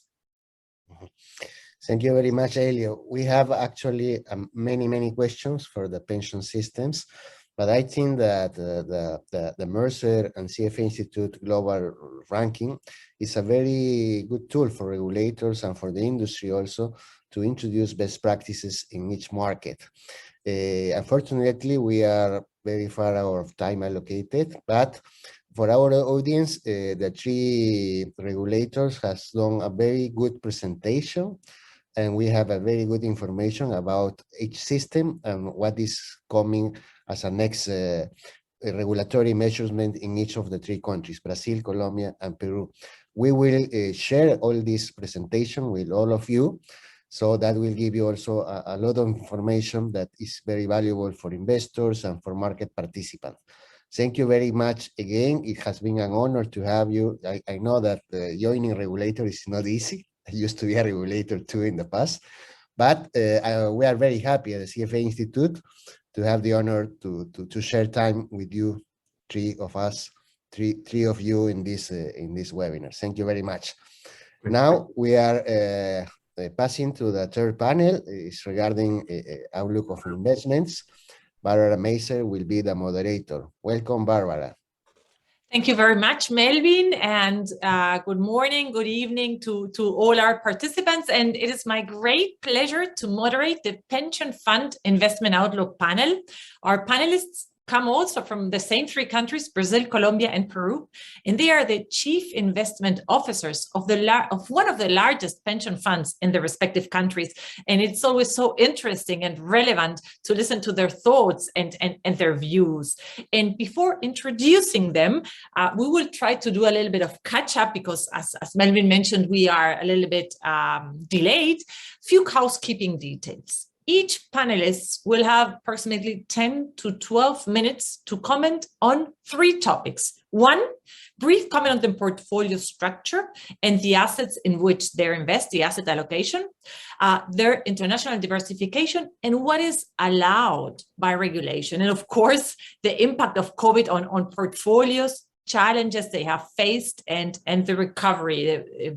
Second point, we will ask them to cover, share what opportunities they see in regulatory changes that can contribute positively to the construction of their portfolios. And finally, the outlook for the next year, mainly in terms of which asset classes they will favor, they are look to invest in, and how they will reposition portfolios. Our panelists have such extensive resumes, and we are a little bit out of time, and the resumes are testament to their fine and outstanding careers. So in the best interest of time, I will just mention their current position, and I will be introducing them one by one. Our first speaker is José Larabure. He's the Chief Investment Officer at the Peruvian Prima AFP. José, thank you very much for being here with us. It's all yours. Thank you, Barbara, and thank you to the CFA Society and Institute for the invitation. It's a pleasure to be here. Barbara,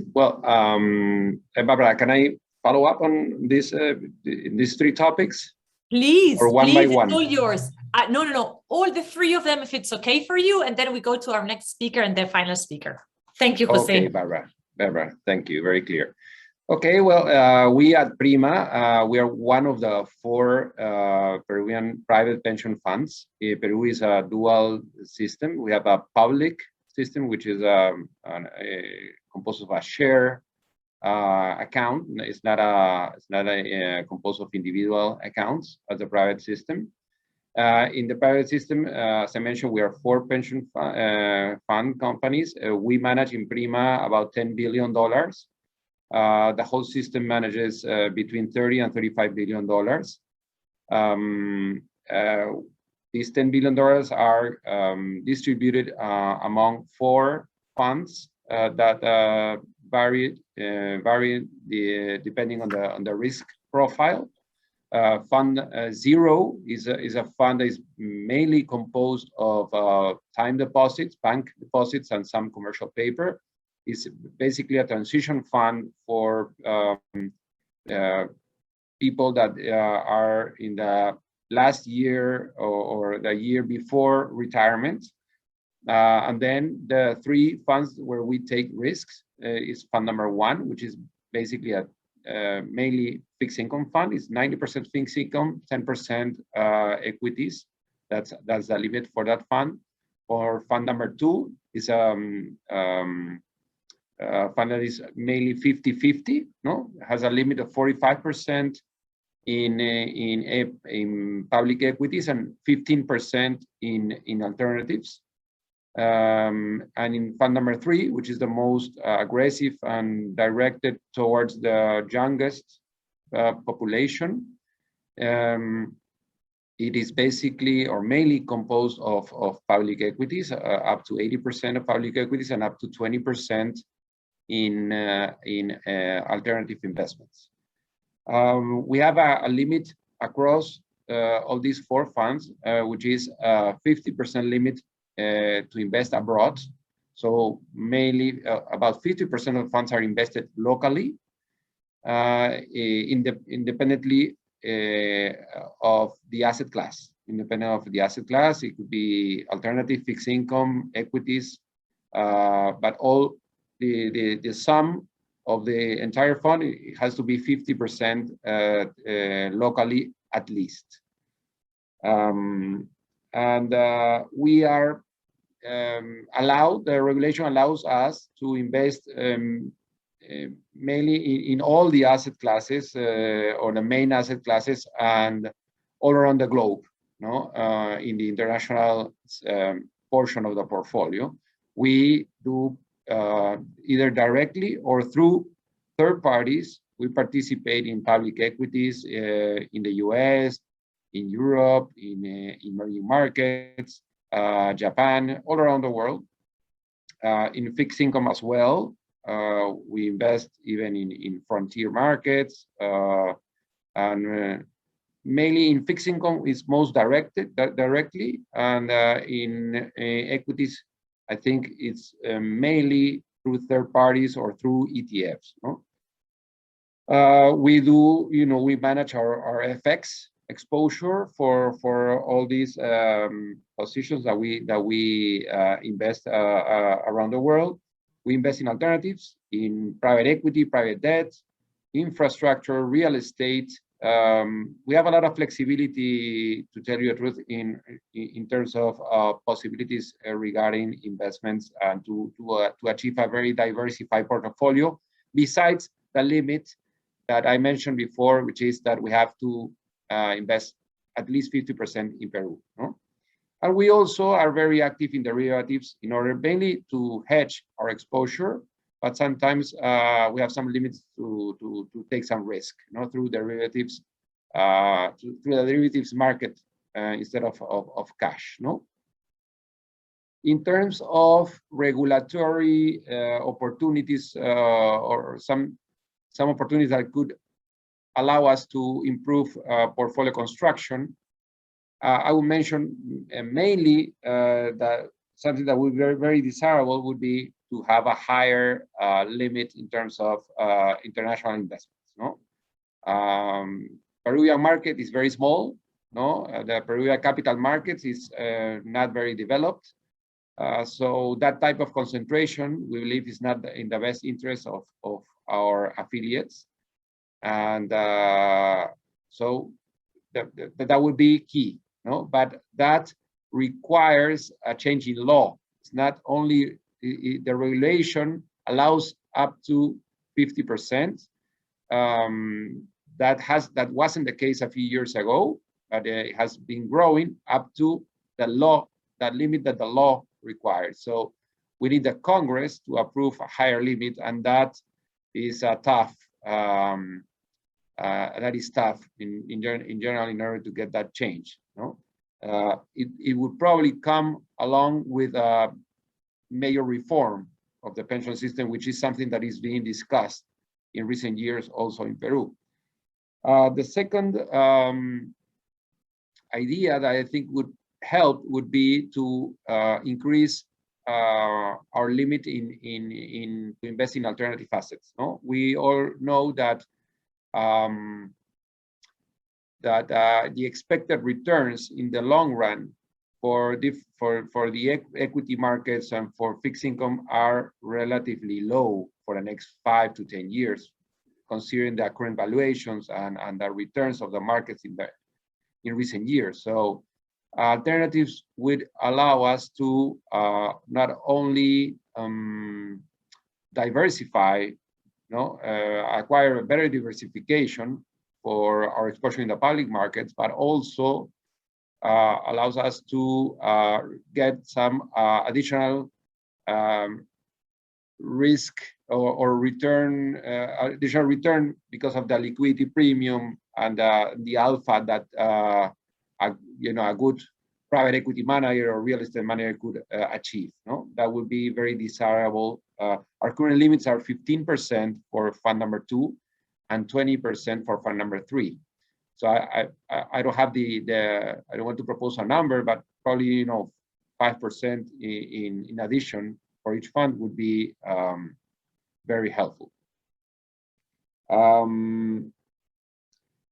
would also like to. It would be great, if the regulator in Peru has started to request the inclusion of ESG policies, in all the AFP, the portfolio construction and decision making, And that is something that we in Prima started already 5 years ago. We are obviously not as developed as in the ESG arena as the European asset managers, but I think within Latin America, within the region, we are at the top of the implementation or the the addition of ESG policies in our processes. No, I think that an acceleration of that through regulation will be helpful. Will be great for the portfolios, not only for doing the best or doing good to society and the environment, but also we believe it would be good for returns and risk profile. No, and so I think that the regulation is on a good path in that because it has already started requesting some implementations in ESG in the last last few months, but I think we could accelerate that process. And I'll stop there and talk a little bit about the outlook. Well, as I mentioned before, the outlook for the long-term outlook for public assets are not very attractive, no? But if we have to choose right now, I think the risk premium that we can see in equities are better than what we can see or what we can see in bonds. No, so in general, in spite of the current valuations, we tend to prefer to have a larger exposure in equities or an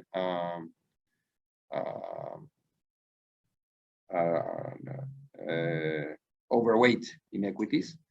We also like alternatives because of what I mentioned before. I think we're going to still have a low interest environment in the world, and alternatives are normally very levered vehicles. So I think it would be helpful it would be good for them. In terms of equities, sorry. Yeah, okay. In terms of equities, I believe we still like the US market, despite the valuation. We think the best companies are located in the US and they will continue to outperform.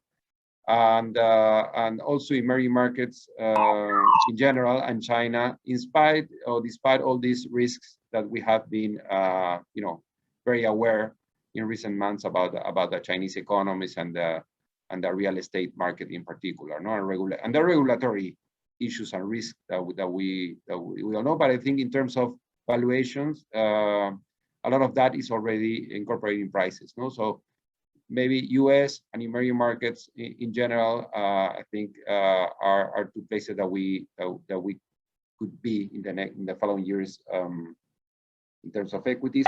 Also, I think we believe that in terms of inflation, we're going to have a higher inflation environment, but our base case is still that it's going to be a transitory phenomenon, and that in the long run, inflation will be under control. So there is going to be obviously a tightening process in the following years, which is not going to be very good for bonds, but and for assets in general. But in general, we think we're going to have a decent growth, a low inflation environment. But we could add, in terms of diversification, a little bit of inflation protection instruments, no? Like inflation-linked bonds, or even some sectors or styles in terms of equities that could be, offer more protection in terms of a higher inflation environment, no? If that is the case. And I think I will stop there. I think I already consumed my time, so thank you, Barbara. And if you have any question later, I'll be glad to answer. Thank you very much, Jose. It's a challenge to cover all these points in such a limited time, but you did it great. This is say short and good, twice as good. So thank you very, very much. And now I will welcome our second speaker. Our second speaker is Juan Sebastián Restrepo. He's the head of investments at AFP Insurance and Product Innovation at Scandia in Colombia. Juan Sebastián, thank you very much for being here with us. It's all yours. Thank you, Barbara, for the introduction, and Good afternoon. Pleasure to be here. Thank you very much, CFA Society Colombia and Peru as well for inviting me to join this interesting conversation today and to discuss an interesting topic regarding pensions, of course. I've been working in the industry for the last 16 years, so happy to share my thoughts about what is happening here in Colombia. And first, of course, an overview about Scandia. We briefly, we are one of the 4 private pension funds in Colombia. We are currently managing around $8 billion across all the different asset classes. And of course, we as a private pension fund here, I would like also to comment about how is the structure here in Colombia, the pension funds. And here in Colombia, we have 2 pension systems. One is public and the other is private. The public system is a defined benefit pension plan managed by the government. And I'm going to focus, of course, here on the private pension plan. We as a private pensions, we have a defined contribution system managed by 4 pension funds. In Scandia, we are one of the 4 AFPs. Here, it's important to address the assets under management. We have around $87 billion in the industry in mandatory funds. And also we have a voluntary fund, which is complementary for your pension. It's complementary and also has tax benefits. The AUMs on the voluntary funds in the system is around $6.5 billion. And we have also the severance funds, which is we are currently managing around $5 billion. Roughly speaking, the system, we are managing $100 billion. And I'm going to focus mainly on the mandatory funds and the asset allocation and the structure of the portfolios. Here in Colombia as well, we have similar like our peers in the region. We have a multi-fund scheme like Chile, Peru, Mexico as well, where we are divided in 4 risk profiles, 3 main funds, one the aggressive portfolio, the other one is the moderate fund, and the other one is the conservative fund, and last but not least, the retirement fund. So we have those funds in the system, and the moderate fund accounts for around 70% of the total AUMs of the industry, because until a couple of years ago, that was the default portfolio.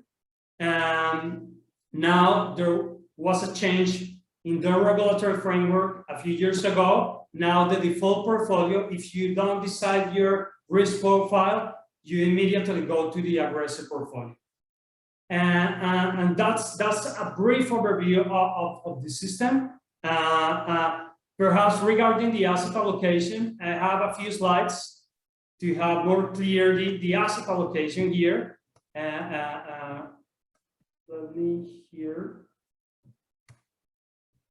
Let me share my screen.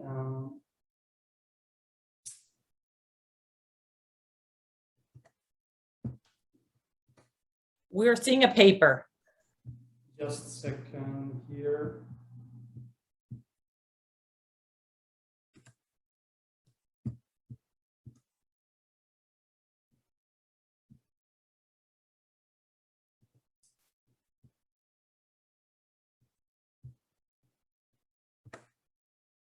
Just 1 second, sorry.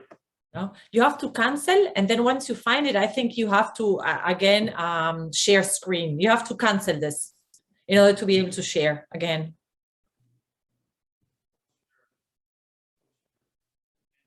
Good. Problem here, sorry.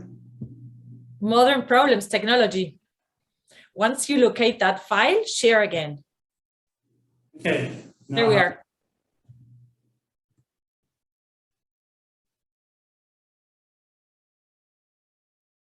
Regarding the asset allocation, briefly speaking, yes, we have, as I mentioned before, the aggressive, moderate, conservative fund and the retirement portfolio.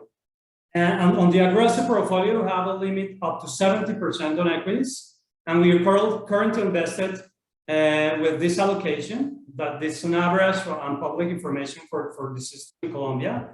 Fixed income accounts for 17% of the aggressive portfolio. We have 64% on global equities, and alternative assets accounts for 17% of the total allocation. On the other hand, we have the moderate fund that accounts for the 70% of the total AUMs. That's $60 billion in assets, and we have a limit of 45% in equities. We are close to the limit, to 45%, and we have 32% on fixed income and 21% on alternative assets. The conservative and retirement fund are mainly invested in fixed income, local fixed income, and also regarding the fixed income on those funds, in all the funds, mainly we are invested in public debt, Colombian public debt, and the vast majority of the portfolio, it's not only in public, but also in corporate local debt, and some investments, international investment, but it's a minority of the total allocation of our portfolios. That's a brief overview of the asset allocation here in Colombia, and it's important as well because, of course, I want to connect this with what is happening here in Colombia. Regarding your second question, Barbara, it's regarding the regulatory framework. And last year, there was an important change here in the regulatory framework. The regulator opened the door and delegates now the board to define some alternative asset limits in our portfolio. And that's important because we have the responsibility, our board, to define those limits regarding the alternative assets, and more specific, the alternative assets regarding the asset classes for alternatives, not only in Colombia, but also in the Pacific Alliance countries. So we have a current limit, which is the same, which is we are allowed to invest up to 15% in the moderate fund in global alternative assets. However, when we're investing in local private equity, either local or Pacific Alliance private equity funds or real estate or alternative assets, the board has the responsibility to define those limits. And that's important. That's for the moderate fund, and also for the aggressive portfolio. We have the same. We have a 17% of limit for the global alternative assets. However, we have the responsibility to define our limits for this alternative either local or Pacific Alliance funds. That's a quite relevant change on the regulatory framework here, and of course open a lot of opportunities to capture in our portfolios. And I would like to connect and definitely that's one of the most important regulatory changes here in Colombia. I would like to connect that with our view, because of course, and I share also the comments that Jose mentioned a few minutes ago regarding the alternative assets. Definitely, we believe regarding our view in the long term, alternative assets should play a critical role in our current asset allocation. And it's important because not only because the return enhancements, because also we can capture the illiquidity premium of those assets, and also the diversification approach creates more efficient portfolios as well. So for us, with this change in the regulatory framework, as well as our view on alternative assets in long term, this allocation should play a critical role in the long term in our portfolio, and we should increase, or we're going to increase our exposure not only in local alternative assets, but also in global alternative investments. And that's important for our investment strategy. We have invested not only in infrastructure to play a critical role in the recovery in Colombia, but also in real estate, private equity, global real estate, private equity, infrastructure, and also we're looking for opportunities in venture capital as well. So, and credit.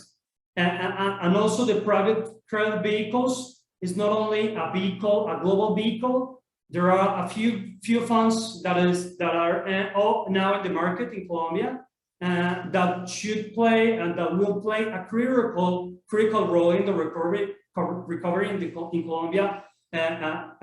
And those private debt funds should also be included in an asset allocation perspective. So that's important for us regarding our view. And last but not least, the ESG. ESG, we became signatories here of the PRI last year, and we have seen an exponential trend here in the region and in Colombia as well regarding the ESG. And it's not only because mitigate some risks, and it's not only this is a huge debate if ESG create additional cost or what about the returns that creates either or not the ESG. But from our perspective, it's not only an analysis from the absolute return.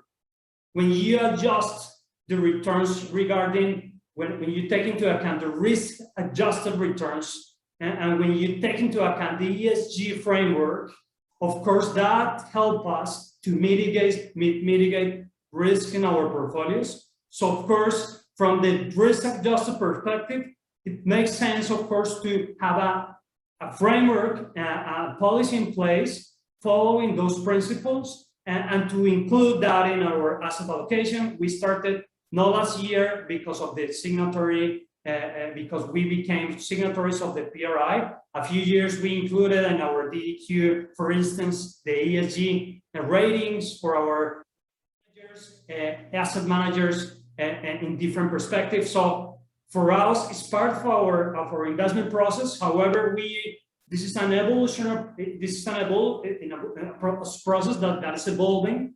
We are currently working. It never ends. For me, that's a brief overview of the Colombian system, as well as some regulatory changes and our investment outlook. Thank you, Juan Sebastián. To you too. What a 100 miles view of the system, of your positioning, of your outlook, and also ESG and regulatory challenges. Thank you very, very much. And now it's my great pleasure to introduce our last panelist, Alexandre Matias. Alexandre is the Chief Investment Officer at Petros, the pension fund of the state-owned Petrobras. Alexandre, thank you very much for being here with us. It's all yours. Good afternoon, everyone. Good evening for those early. Thank you for the CFA Society for the opportunity to share some ideas about the pension systems. I'll try to be brief to catch up the timing. I'll have some observations on a lot of themes, but I will launch more questions than answers. First of all, Petros is the second largest pension fund in Brazil, with around $22 billion under management. We follow a model similar to the CPPIB in terms of governance, in terms of organization of the investments. In doing so, we also have a reference portfolio which responds to an optimization that actually two optimizations. We have the reference portfolio, which is optimized for the minimization of the difference between the passive and the assets. And we also have the strategic portfolio, which aims to get the actuarial target with the minimum market risk. and we try to combine those different optimizations in one portfolio. We have some defined benefits plans and some defined contribution plans. The main question for the defined benefit plans, and it is also linked to the idea of hedging, is that a defined benefit plan, in order to hedge, it has to have a high funding level, calculated by the market-to-market of liabilities and assets, not the actuarial calculation that suppose some kind of a real rate around the time. So this is an issue to go back. In terms of our portfolio structure here in Petrus, we work with 7 different asset classes and the cash. We have the long inflation. We have some active fixed income for the lower term. We have the multimercado, which are the Brazilian hedge funds. We do invest in real assets, fixed equities, and we started this week to invest in offshore. So those are the asset classes within the optimization, and now I move to some observations on the themes that we have been talking about, and the opportunities to improvement in the legislation. The first thing I would thought here in Brazil is the kind of arrangement that we have to see the horizon and the consequence of the funding floating. Because as you know, here, for example, this year, inflation is very high. It's supposed to end the year something between 9 and 10. And if you take the average pension fund in Brazil, it aims to get a real rate around 5%. So most of pension funds are running towards something close to 15 nominal terms return. So this is a very, very high risky portfolio. But the pension system is not allowed to go below a certain level of funding calculated by the it's a calculation that takes the duration of the passive, subtracts 4, and then subtracts 100%, and you have to be above this level. But if you can imagine, if I have to achieve 15%, for example, a pension fund that has a 10-year duration, it has to be at 94% funding level.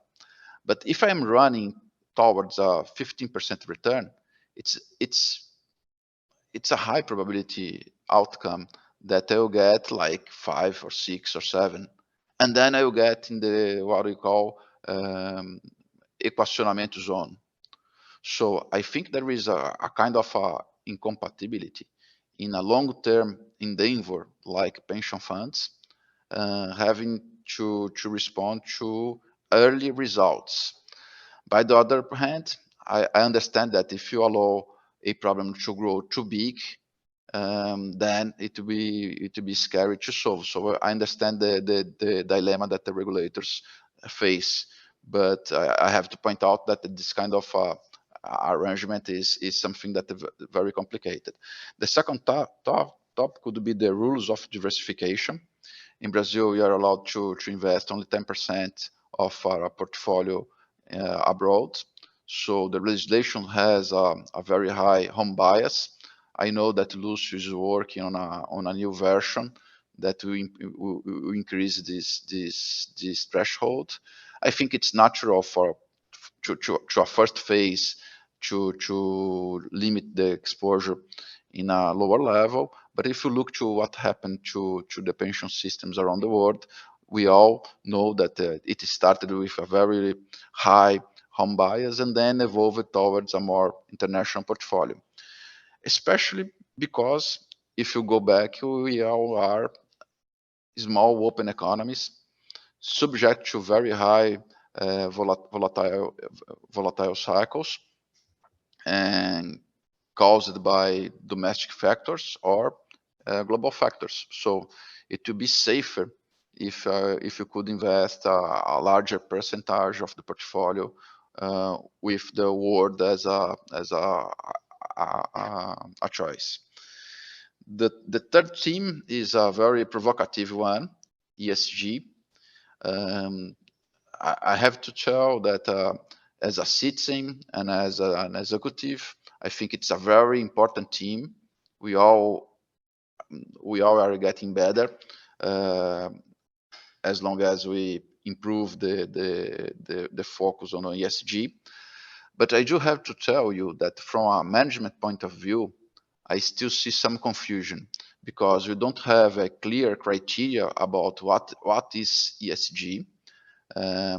If you look to the different companies making this kind of ranking, we see that some companies are on the top of one ranking, are on the bottom of the other.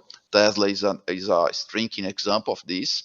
So it's hard to tell that, yes, I do worry about ESG if I don't know clear what ESG is. Another thing that it's very important for us because it's others people money is that I'm not supposed to use my criteria or my ideals with other people's money. And ESG, sometimes, as in any frenzy and thing that it's getting very popular, people are promising some kind of a miracle. Some people actually say, look, invest in ESG because it's all good. You are doing good for humanity. You are gaining. You'll be rich. Unfortunately, reality is not this way. Most of the time, if you pay for good things, and ESG is something that will have a cost.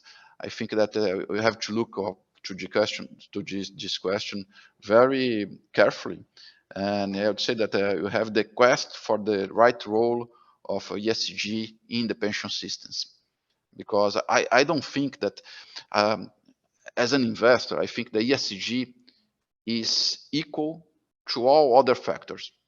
ESG is, from an investment point of view, is equal to momentum, is equal to value, is equal to factor investing. Sometimes it will be good, sometimes it will be bad. If you buy ESG expensive, it will be bad. If you buy ESG cheap, it will be good. So there is no logical correlation between doing good and gaining money. And I'm afraid that most of people are a little bit confused about those things. Two more comments and I end. Something that it's very important to me is that you know that Myers, let me recall, it's the Myers work in institutional investment in the United Kingdom review in 2001. There was a commission to investigate the practice of the institutional investors, and one of the conclusions of this review that actually changed the whole United Kingdom system after the conclusion was that most of the governing boards were not prepared to deal with the issue of the asset allocation. People spend a lot of time with several issues, but almost no time with the asset allocation, which is the single most important decision a pension fund has to make. So they suggested that the composition of the boards should have more technical preparation, should have more technical background, experience. And I think that this is fundamental because Lucio showed us that there is a a strong improvement in terms of the directive boards in the pension fund system in Brazil. I do agree, it's a very good moment, but we have to be backed by the government boards. So I think that's an area to improvement. And the final issue is that the question of the hedging. If you don't have a high level of solvency, you cannot hedge. The LG approach shows this very clearly. If you are underfunded, you have to run more risk than if you are overfunded or you are close to be 100% funded. So the question of hedging or not hedging, it's a question that only applies to those who are close to the 100% of the funding. For those who are underfunded, they still have to run the risk. And the problem is that I can improve my funding level if the interest rates are going up. I can improve my funding level by not investing in long-term bonds. So this is an opportunity right now in Brazil. Rates and around the world, rates are going to go up after 10 years going down. So if you stimulate all the pension systems to be fully hedged or a lot of hedge, probably we will be losing the opportunity to let the liability fall in order to achieve a higher level of solvency. So I end here. As I told you at the beginning, I have more questions than answers. But someone told me once that if you have the right question, you are closer to the right answer. So I hope we are getting there in the next years. Thank you very much.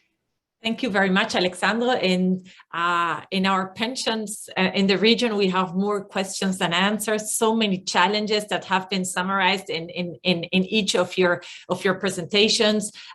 So many regulatory challenges, market challenges, low return environment, funding environment. And thank you very much for sharing the current situation, the current portfolio, your outlook, what you're seeing. And since we are now really over time and your presentations were so concrete and to the point, I will just thank you very much. If there are any questions, we can forward them to you, and I will pass it on to Melvin to his closing remarks.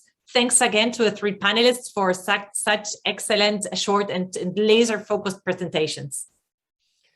Thank you very much, Barbara, and all the speakers on Investment Outlook. Really, it has been a pleasure to have a very excellent panelists and speakers, representatives from Mercer and CFA Institute at the beginning, then the regulators of Brazil, Colombia, and Chile, and now the CIOs of these three countries too. It's very exciting. No? I think that the time after COVID-19 is very challenging for everybody. There has been elections across the region. Next year, Colombia, Brazil will reshape also politics, situation and environment. But pension systems are on the center of every political discussion. And we hope that this type of rankings like Mercer has been producing could be a good guidance, not only for the regulators or government representatives, but also for the industry and other stakeholders in the markets to follow up best practices. In pension systems and retirement, nothing is new. This is an industry that has more than 60 years old, and especially in some developed countries, it has been evolving to the next stage. So I think that have access to this type of information in the global ranking of Mercer for pension funds, it's very, very important as a guiding best practice information that will be very helpful on these reforms. Time to time, especially when the new governments enter, always they will discuss what is going on with the pension systems and which could be the reforms. I hopefully have this vision that reforms will go always for the improvement of the pension systems. But in the case of Colombia and Brazil and Mexico, larger economies, with the pandemic, there was no withdrawals. But in the case of Chile and Peru, these withdrawals has represented a third of the total volume of savings, which is hurting very in a heavy way the future pensioners, the future income that the savers could really have for finance their wages at the older ages. So thank you very much to all of you. Next year, we will have our third edition of the Retirement and Pension Funds webinar. I hope that we could do it in person. We will choose a city across our region and do it a first retirement and pension conference in person.